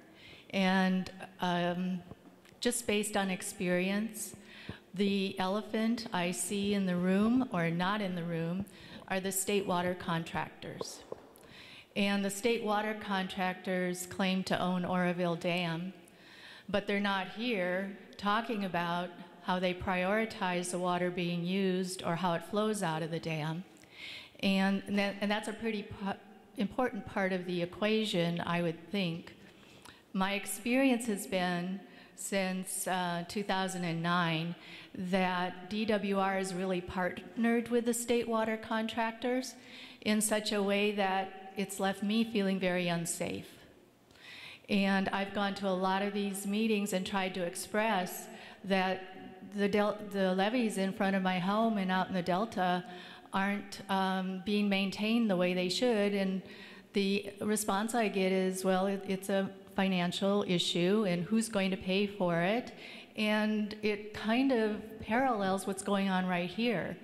That what happened with the dam and the spillway was a maintenance problem, and who's going to pay for it? So the process to me seems like it's a very parallel process, and it's not leaving me feeling really safe. As many evacuation issues that you can solve, I don't want a breach, I don't want a flood, I don't want to have to call in emergency services. I want maintenance. I want it done right, and I'm really concerned about the spring runoff. And it's somewhat comforting to know that you have a November 1st deadline for some of these things to be done, but I live right on the other side of a levee, and there could be some Pineapple Express come through that would really, as Kim brought up, top a lot of the different reservoirs in Northern California. So since the state, is there anyone here from the state water contractors attending today? 1, 2, okay. Yes, what? So they have critical input on the storage in the dam and the release of the water versus the safety of the people. And I'm just not sure that that's all being balanced the way everyone would feel safe. And I haven't felt like, in fact, I've gone and testified against DWR. It's supposed to be a state agency protecting all of us. And I've gone to the State Water Resources Control Board and had to testify to defend the levees and our homes in the Delta from the state water contractors not wanting to pay for part of the what it would cost to fix the levees and keep them maintained so we don't have a flood or we don't have something like this happen.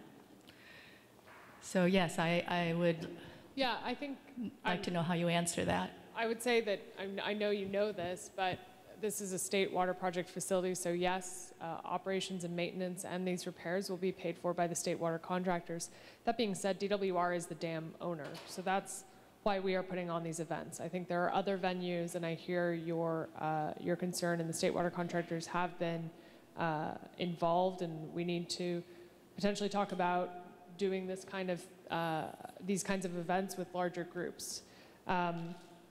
As far as I don't know if John wants to talk about contingency plans and making sure that depending on weather, that absolutely we're going to be able to keep water flowing out no matter what kind of weather we see during the next few months until that November 1st construction date. But it is absolutely crucial for us to close those gates and stop spilling from the main spillway so that we can get really underway with that work on that main spillway to construct our fix for November 1st. I want to make just one thing clear. Please. On the maintenance piece, the forensics team, which was chosen by independent dam safety organizations, they are looking into figuring out what exactly went wrong. Last week, they provided us a memo that outlines the potential causes. So this is a long list of things that might have had something to do with causing this initial failure. You're not going to hear anyone from DWR say that yes, maintenance was a factor or no, maintenance wasn't a factor, because we want to let the forensics team do their job. And we want to make sure that they're the ones, the independent group, are the ones that tell us what caused it. And until we get that final report from them this fall, I don't think anyone up here or anyone else in the department is comfortable saying what did or did not impact it. So there were safety inspections done in the past and it didn't pass those safety inspections, is my understanding. Is that true? No, that is not. I know I have this somewhere in my notes of all of the list of inspections, but all of the inspections that were, here it goes. All right, so according to a peer review conducted by the Association of State Dam Safety Officials, California has the leading dam safety program in the nation. All of the inspection processes that were done never showed us that anything like this was going to happen. Oroville Dam and its spillways were considered safe to operate. So twice a year, Oroville is inspected by the Division of Safety of Dams. The last inspection by that group was conducted in August of 2016.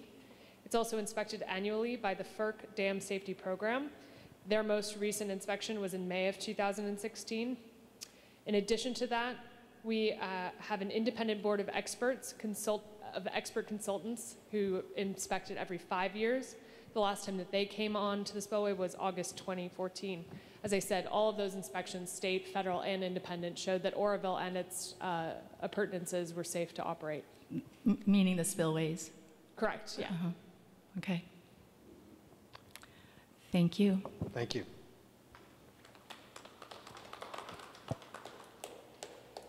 Okay, so Ron, can you do your follow-up in 3 minutes? Okay, you're up. And then after Ron, Patrick, you're up next. So I will accept the title of recidivist. I'm sure these meetings are difficult for you, and they're also difficult for the audience. You all have varying levels of expertise. We all have varying levels of expertise. We're trying to have a conversation which is informative to both sides of this table, and we're sometimes spectacularly successful and sometimes not spectacularly successful, which is why we all need to talk. But I have to say at least a couple things here to kind of clarify the record. And the first is probably the obvious one, which was it's difficult to be comforted by you when you say that the spillways have passed all of these dam safety inspections when we've had such a spectacular failure of both spillways. What that speaks to is essentially a systematic problem in the institutions associated with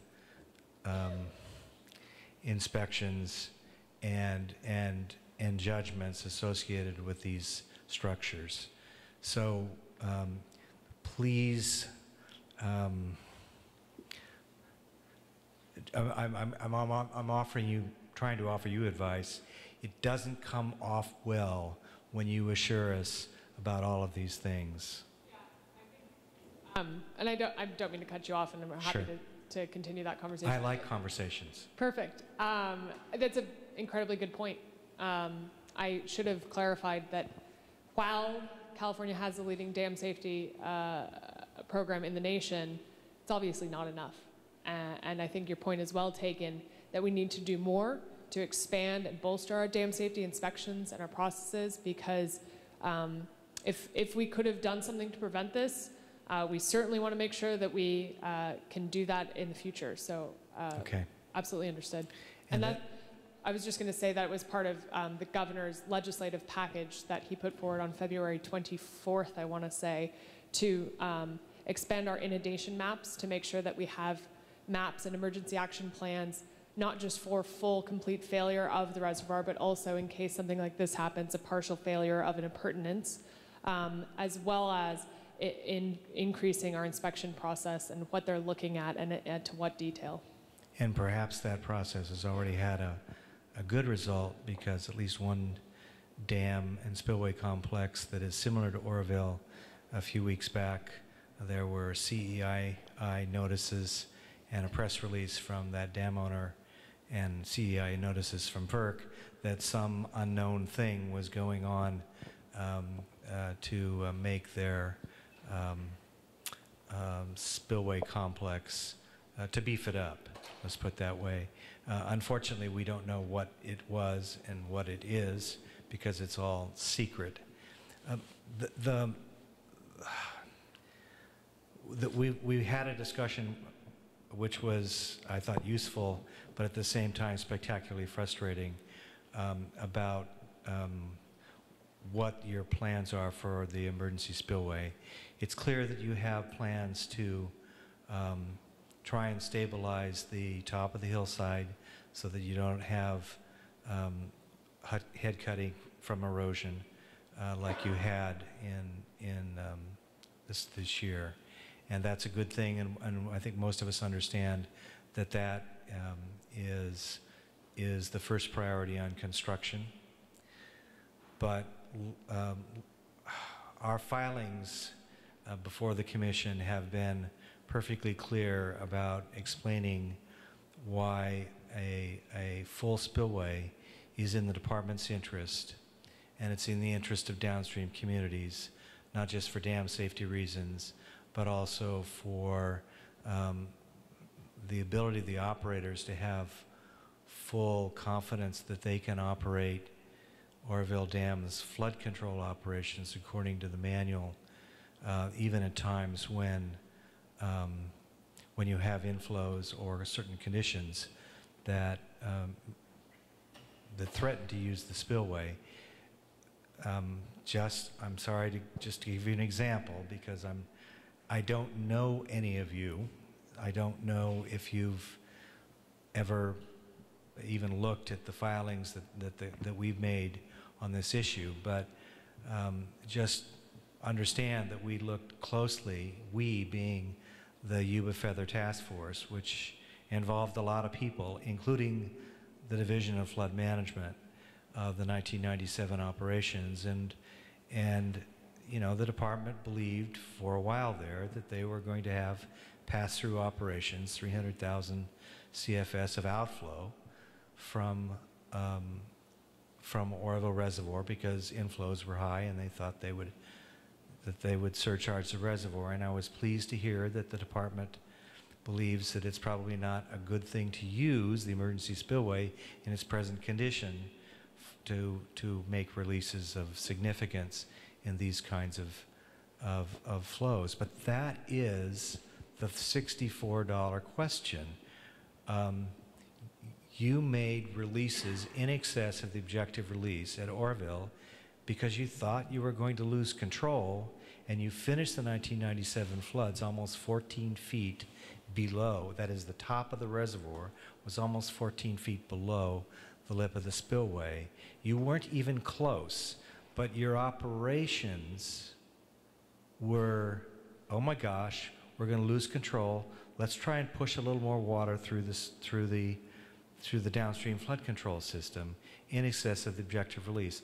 I'm not disagreeing with your call in 1997. In fact, there are some operational decisions that I praise the department for undertaking. But let's be clear, what are your plans for the emergency spillway with regard to completing it? You have set up there on the PowerPoint that's your plans for November 1st of this year, and you leave unsaid what your further plans are. But we have, at least as we're trying to interpret, we're trying to read the tea leaves here of what the department is actually thinking. We have, it's unclear, and when I listen to some folks, I'm hearing we're never going to seriously consider completing the emergency spillway so that we don't have to throw large hunks of the hillside into the downstream channel, or not. And so we're going to continue to hammer home this point in every possible way we can until we can get the department, you know, to understand what we're saying. And at this point, I don't have the confidence that you're understanding me and that I'm understanding you. And that's a problem. Thanks, Ron. So I don't know if anyone else wants to jump on this. There's a couple things there. One, it's not just DWR's, it's not just our design work, and we're not just sitting in a corner talking to ourselves. We are conferring with international experts.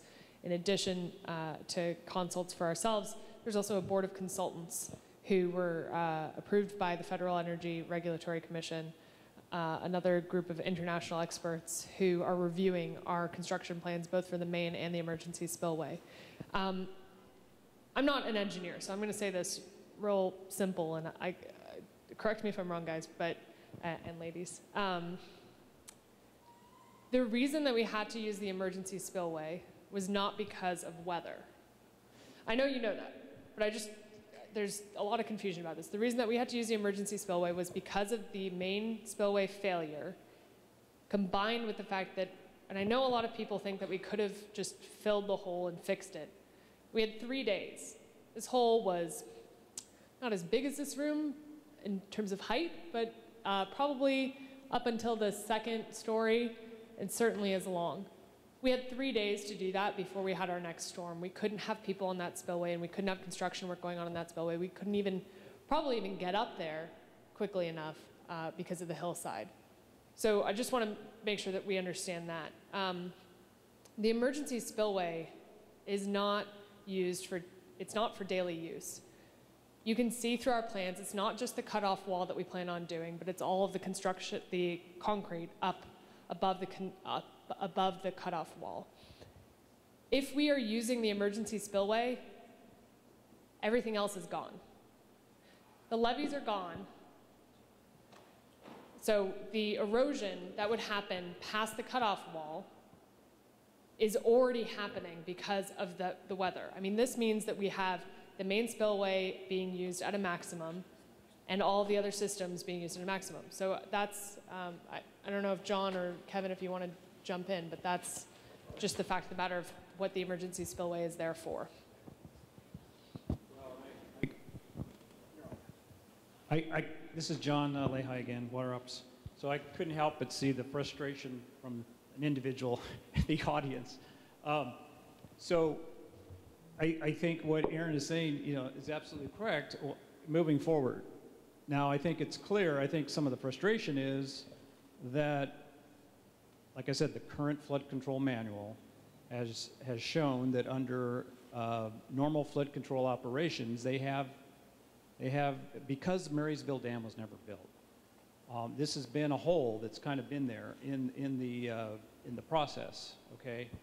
And so some of those routings would suggest that that there would be surcharge, and therefore the emergency spillway would be used under what would have been a normal flood operation. I think we need to acknowledge that has been overlooked. It's a hole in the whole process right now. So going back to silver linings, it's, as I said before, it's crystal clear that we cannot have that situation under the current condition of that spillway. And I think the Corps is in the same place we are. I think if there's a silver lining, and by the way, these decisions that are made in these big flood events, the Corps is right there with us, okay?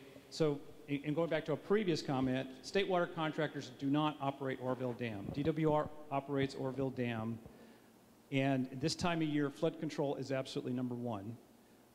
And the other agency that ensures that is the Corps of Engineers, who have invested in the dam and also regulate our flood control operations. So, we're hand in hand with that other agency in terms of our operations.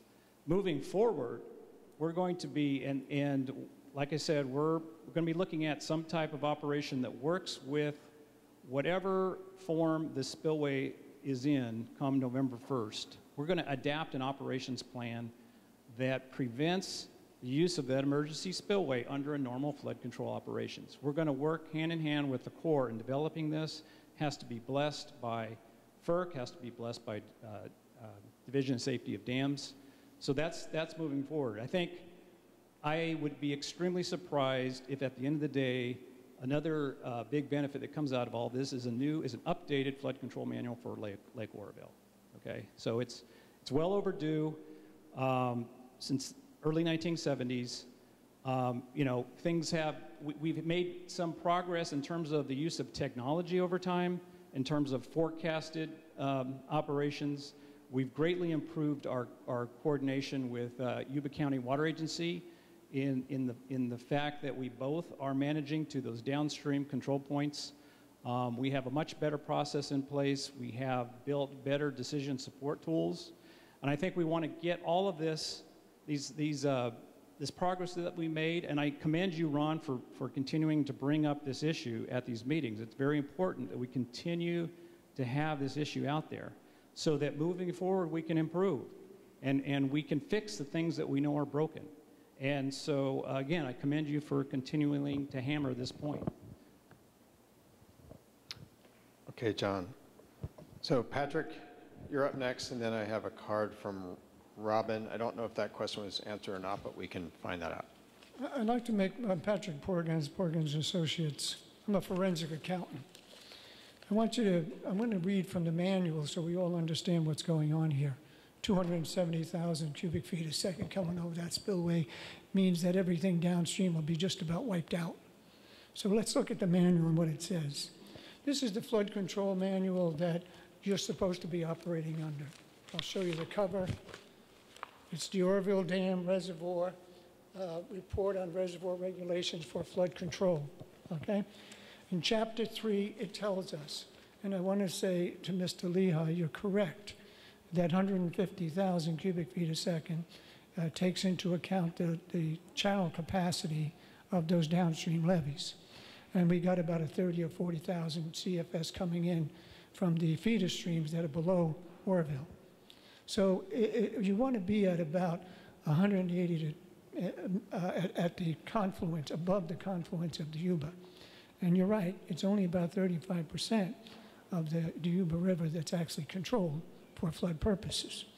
So what we have here is a situation, and I want to read this to you, because when people talk about nature, I don't think you really got a grip on it, okay? It says right here in the manual, standard project flood. The standard project flood at Oroville has a peak flow of 440,000 cubic feet a second, a 72-hour volume of 1.5 million acre feet. And it is estimated it would inundate close to 290,000 acres. Now, that's the standard project flood. That's not the maximum project flood. In this, it says here, the spillway design flood. A maximum probable rain flood on the Feather River above Oroville Dam, developed for spillway design purposes, has a peak flow, are you ready? 720,000 cubic feet a second. And it says here, a 72-hour storm depositing 21.1 inches in the drainage basin. So here's your issue. The Department of Water Resources, and this is the crux of it, okay, because I was involved, when they wanted to do the re-op on Oroville back in '89, where we wanted to talk about putting more water, storing more water in the designated flood storage earlier, like in the mid-March rather than the end of March. The problem that the Department of Water Resources has, it has a conflicting role as a water purveyor and as a dam operator for flood control. You see, you've actually contracted for more water than you can provide.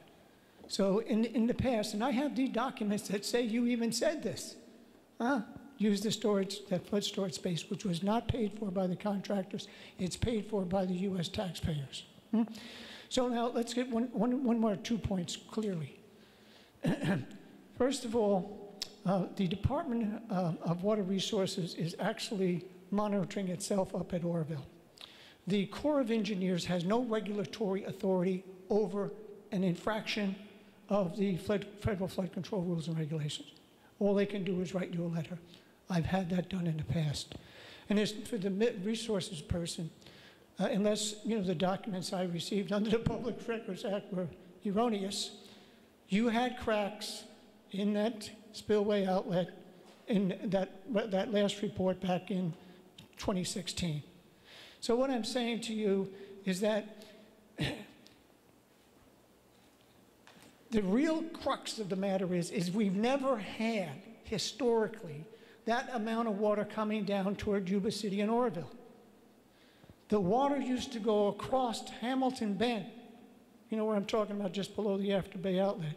And that water back in the 1860s, and I've done a complete study on this, and I've been involved in that Central Valley, you know, the flood control program, and I told them why it wouldn't work.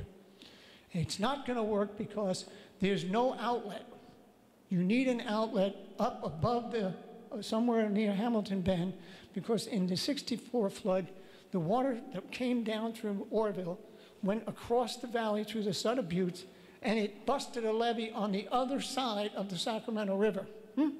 So what you've done is you try to provide protection, but in the end, it's a double-bladed sword. And if you people really want to start talking about getting something done, I don't want to hear about moving forward.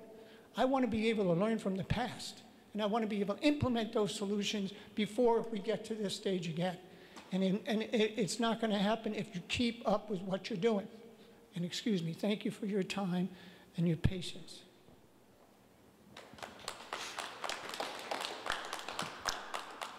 So, Robin, I have a card from you. You had asked about deciding to wait for evacuation and why OES wasn't part of the decision and why the locals.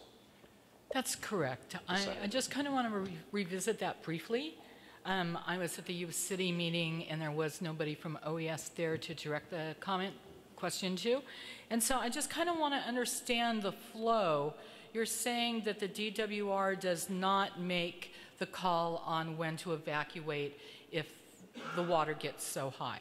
I think that's what you've heard from the department.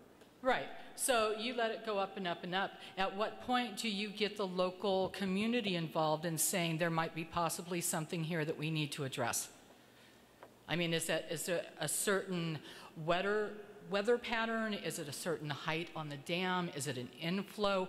What do you all make your judgment call on when to bring in local people that are downflow so that they can make an accurate judgment on when they should start telling people to have a voluntary evacuation, whether they should have mandatory, because I don't think any of you are stuck in the traffic or worried about your family that you were split up with, or that you tried to make a phone call or go through online and try to find out where to go for your evacuation.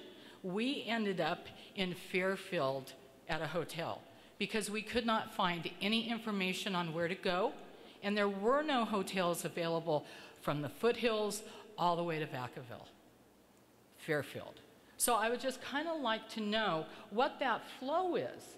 When does OES, they don't ever get involved? You're saying this is all local people that make the sheriff? Is that what we're leaving this up to? Because I'd like to know when the Yuba County Sheriff became involved in the planning of the evacuation. Kevin, this is Kevin Darcy again. I'll start with, we have a high flow operations plan as part of our emergency action plan. And anytime flows are above 20,000 CFS and they're going to be increased by more than 10,000 CFS, we notify a list, our high flow operations notification list. And it includes the emergency management agencies, locals living along the river, media. There's a press release goes out, or at least all the local media get wind of that. And then they get re-notified if we up it by more than 10,000 as it continues up, so they can keep the public informed. So that's the first part of that answer. There's no magic number where we say, hey, Sheriff, you better evacuate, unless it's approaching that 180,000 CFS limit of the levees below Oroville. Then we would say, look, we may have an uncontrolled release, need to notify. But it's not there's no absolute number. No flow chart, there's no, this is a typical response at this time. It's just to whoever's there and whoever makes that personal call. No, there is. It's part of the flood ops manual. Well, yeah, but you're saying that. But when you're talking about when the sheriff actually notified people, I mean, come on. that afternoon, it was crazy, all the way until late in the night, trying to get out of the community. And there wasn't any real place that was saying, this is mandatory, this is, you know, you have so far to go, you don't have any, if you don't have any place to go, this is where you go. So I'm just trying to find out. Everybody's pointing the finger down the chart to it's local. So if we have another emergency like this, then it's just the local people that we need to listen to. Well, we were, the sheriff was in the room all day. The Butte County Sheriff. Butte County Sheriff of day of evacuation. We were in close contact with our flood ops center, others. We had observers out all over the place watching, and there wasn't any concern of loss of that spillway until the afternoon, that Sunday afternoon on the February 12th. Prior to that, I mean, we were honest when we were telling people we didn't think we were going to have any issues. Once they started overtopping, we were watching the erosion. We really honestly didn't believe we were going to see erosion that fast. And as it kept chewing up, because there was more stable rock right when you get up to the spillway, but it kept chewing, and it got to that rate where we said, you know what, this is not stopping, and we better do something. And yeah, so but there the wasn't attitude that we got, well, at least I got, and people I've talked to, when we saw the news and seeing all of you interviewed, was that this wasn't a big event, that you were going to be able to handle everything, and that no worries downstream, don't worry about it. Water's going to come over the top, no big deal. And I don't think that's the correct way of dealing with it. And my question for the people at the OES, so it's a local thing, that you only apply for grants from FEMA, and then different counties go to you and ask to get the money so that they can set themselves up? Is that correct? Is that how that works? Is he on? To add to what Kevin was saying, that we did expect erosion. And so that's why we did not believe it was going to be an imminent danger to people. What we did not expect is the upward erosion that was coming towards the weir or the monolith. That we didn't expect. The other we expected. So I just wanted to kind of just clarify that. And that information is what we were giving to the sheriff, and I also was in that room. The headwork, the cutting that was coming forward, how fast and could it get to the weir? And when we gave him information that the consequences versus the risk of it getting to the weir was too great, he made that call from information from our engineering and geotechnical engineers that were in the room. So the Office of Emergency Services doesn't really get involved with this as far as helping out with evacuations. This is all kind of like a, we deal with you in advance and afterwards type thing? Okay. Hi, my name is Cameron Bartwell, and I work with Cal OES Individual Assistance Recovery. So yes, it is a local level. It starts from the locals and works its way up. That's how it is the way it works. Like, they deal with the evacuation because they're part of the community and let the locals know where to go, when to go, and everything else. Then they come in and ask us for assistance if it becomes out of their capacity. That's the same thing with grants. They start at local level, they work their way up to the state, and then we go to the feds. The Fed has a certain amount of money, they allocate it, and then it's dispersed upon population. That's how it goes. So when you help communities form their evacuation plans, you take in consideration that something might happen during a very wet season and that all the alternate routes might be flooded? So that you're channeling everybody down a 2-lane highway? I mean, I just don't understand how... So OES doesn't have anything to do but help counties do it, and we're left up to the people at the county level. I just want to understand the flow of that. So does Sacramento County and all the other 58 counties throughout the state of California. Oh, okay. So yes, Butte County has their own OES who evaluate all the situations that you guys have going on in your county. And based upon the information and the findings that they find, that is how they go ahead and determine their hazmat plans, their evacuation plans, their emergency operation plans. Whatever plans that they are working on, that is back on the county level, not the state level, and that's where we are, is state level. Okay, thank you. Okay. So Ken, I have another card from you. I don't have any other cards, so you'll be our last card. How long are you going to talk for, Ken? Okay, 2. Is that a Ron Stork, 2 minutes, or is it a... No, not a Ron Stork. Okay. Do you want to look at your... Okay, let me pull this back up here. First of all, I want to thank you guys all for coming out today. A lot of questions, a lot of answers. I don't want you to be defensive at all, but I've got a question that hits at the heart of what was asked by Ron. You've got dual purpose here. It's like between a rock and a hard place when you've got a situation like this. You've got oversight for water storage for the contractors, the water contractors of the state, and yet you got to protect the people downstream. So it's a balancing act, is how much storage is in that reservoir and where you cut it off and say, hey, you know, we got to start releasing here. We can't be waiting till June or July. We've got to start releasing. And I think that's the situation you got caught in, only releasing 100,000 cubic feet per second while the water was overflowing the emergency spillway. I'm here today because I don't want to see that happen again. I'm here today because I have read up on the situation here, and I know the balancing act you have to walk, and it's not easy. What I'm suggesting is that you give yourself more flexibility. You hire outside consultants to tell you why that damage occurred, and that's good. But you haven't hired an outside consultant, a major engineering firm like Stantec or one of the other big firms that we've worked with before, to design the rebuild.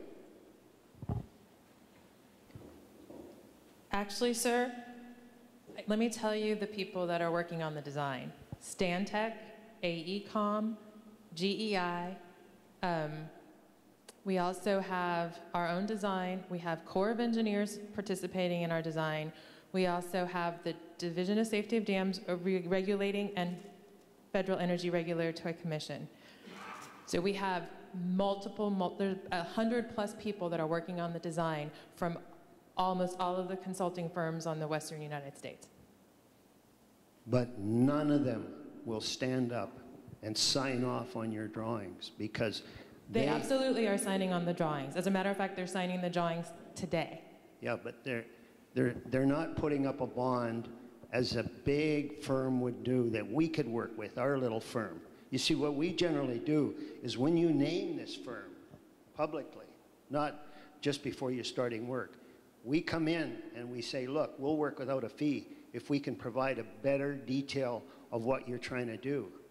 But I've sent in 5 different plans and filed 3 of them with FERC. I have had no invite to come in and sit down with your lead engineers and say, hey, why aren't we doing this? And do a complete project, as Ron spoke of a complete spillway that'll look after the water from your controlled structure as well as your emergency structure. I've had no invite from you folks or from any of those engineers. Stantec talked to me because I worked for Stantec years ago in Alberta and the Yukon territories, and that's the only reason they talked to me, because I've got history with these people. But not one engineering firm will take the responsibility and sign off on this project saying we're responsible if it doesn't work. Is that not correct? So Ken, you've got you. DWR is responsible, but each of those entities who has design engineers are taking professional responsibility under the Professional Engineers Act for all of the work that they are doing on the design that we have put forth. That is being signed today. It will be provided to Kiewit. That will be executed before November 1st. Their professional licenses are on the line, just like all of our staff who have professional licenses on the line as well. But not one firm with one person is taking that responsibility. The dam is not owned by a firm. The dam is owned by DWR, and so therefore DWR is ultimately responsible. As a matter of fact, a lot of those firms are unwilling to put their engineering, their firms and their corporations on the line. So ultimately, they are providing their engineering licenses, but it is still a DWR-owned facility, and ultimately it's a DWR responsibility for the design and the construction. Okay. I appreciate that. Thank you for the comment. I just do not understand why you would have forensic engineers doing the why did it happen, yet you won't have an engineering company responsible for the total outcome and the drawings as they are presented to the contractors. I just don't understand that. I'm Okay. sorry. Thank you, Ken. Cindy. I think that's our last comment. That's it? Oh, okay. All right. Well, quick wrap up. Thanks to all of you who have stuck it out with us here till the end. I appreciate it. The beginning, I will say, of some dialogue. Mr. Stork, I know we didn't have maybe as much back and forth today as you'd like, but we'll keep it rolling. And thank you, Mr. Viney, for your comments, and we can keep this version, or that's your version. There's some in the back that we can. Oh, there's some in the back. Okay. I'd like a commitment to sit down with your engineers because I really believe, and I've got a lot of experience, and I've got a lot of people backing me up that want a full fix. They don't want just a partial fix. Okay, so I'm going to circle back around. I'm not going to make any commitments right on this moment because I got to talk to my folks, but you know, I just want to say thank you for coming today. So, and thanks to everyone. So. Thank you.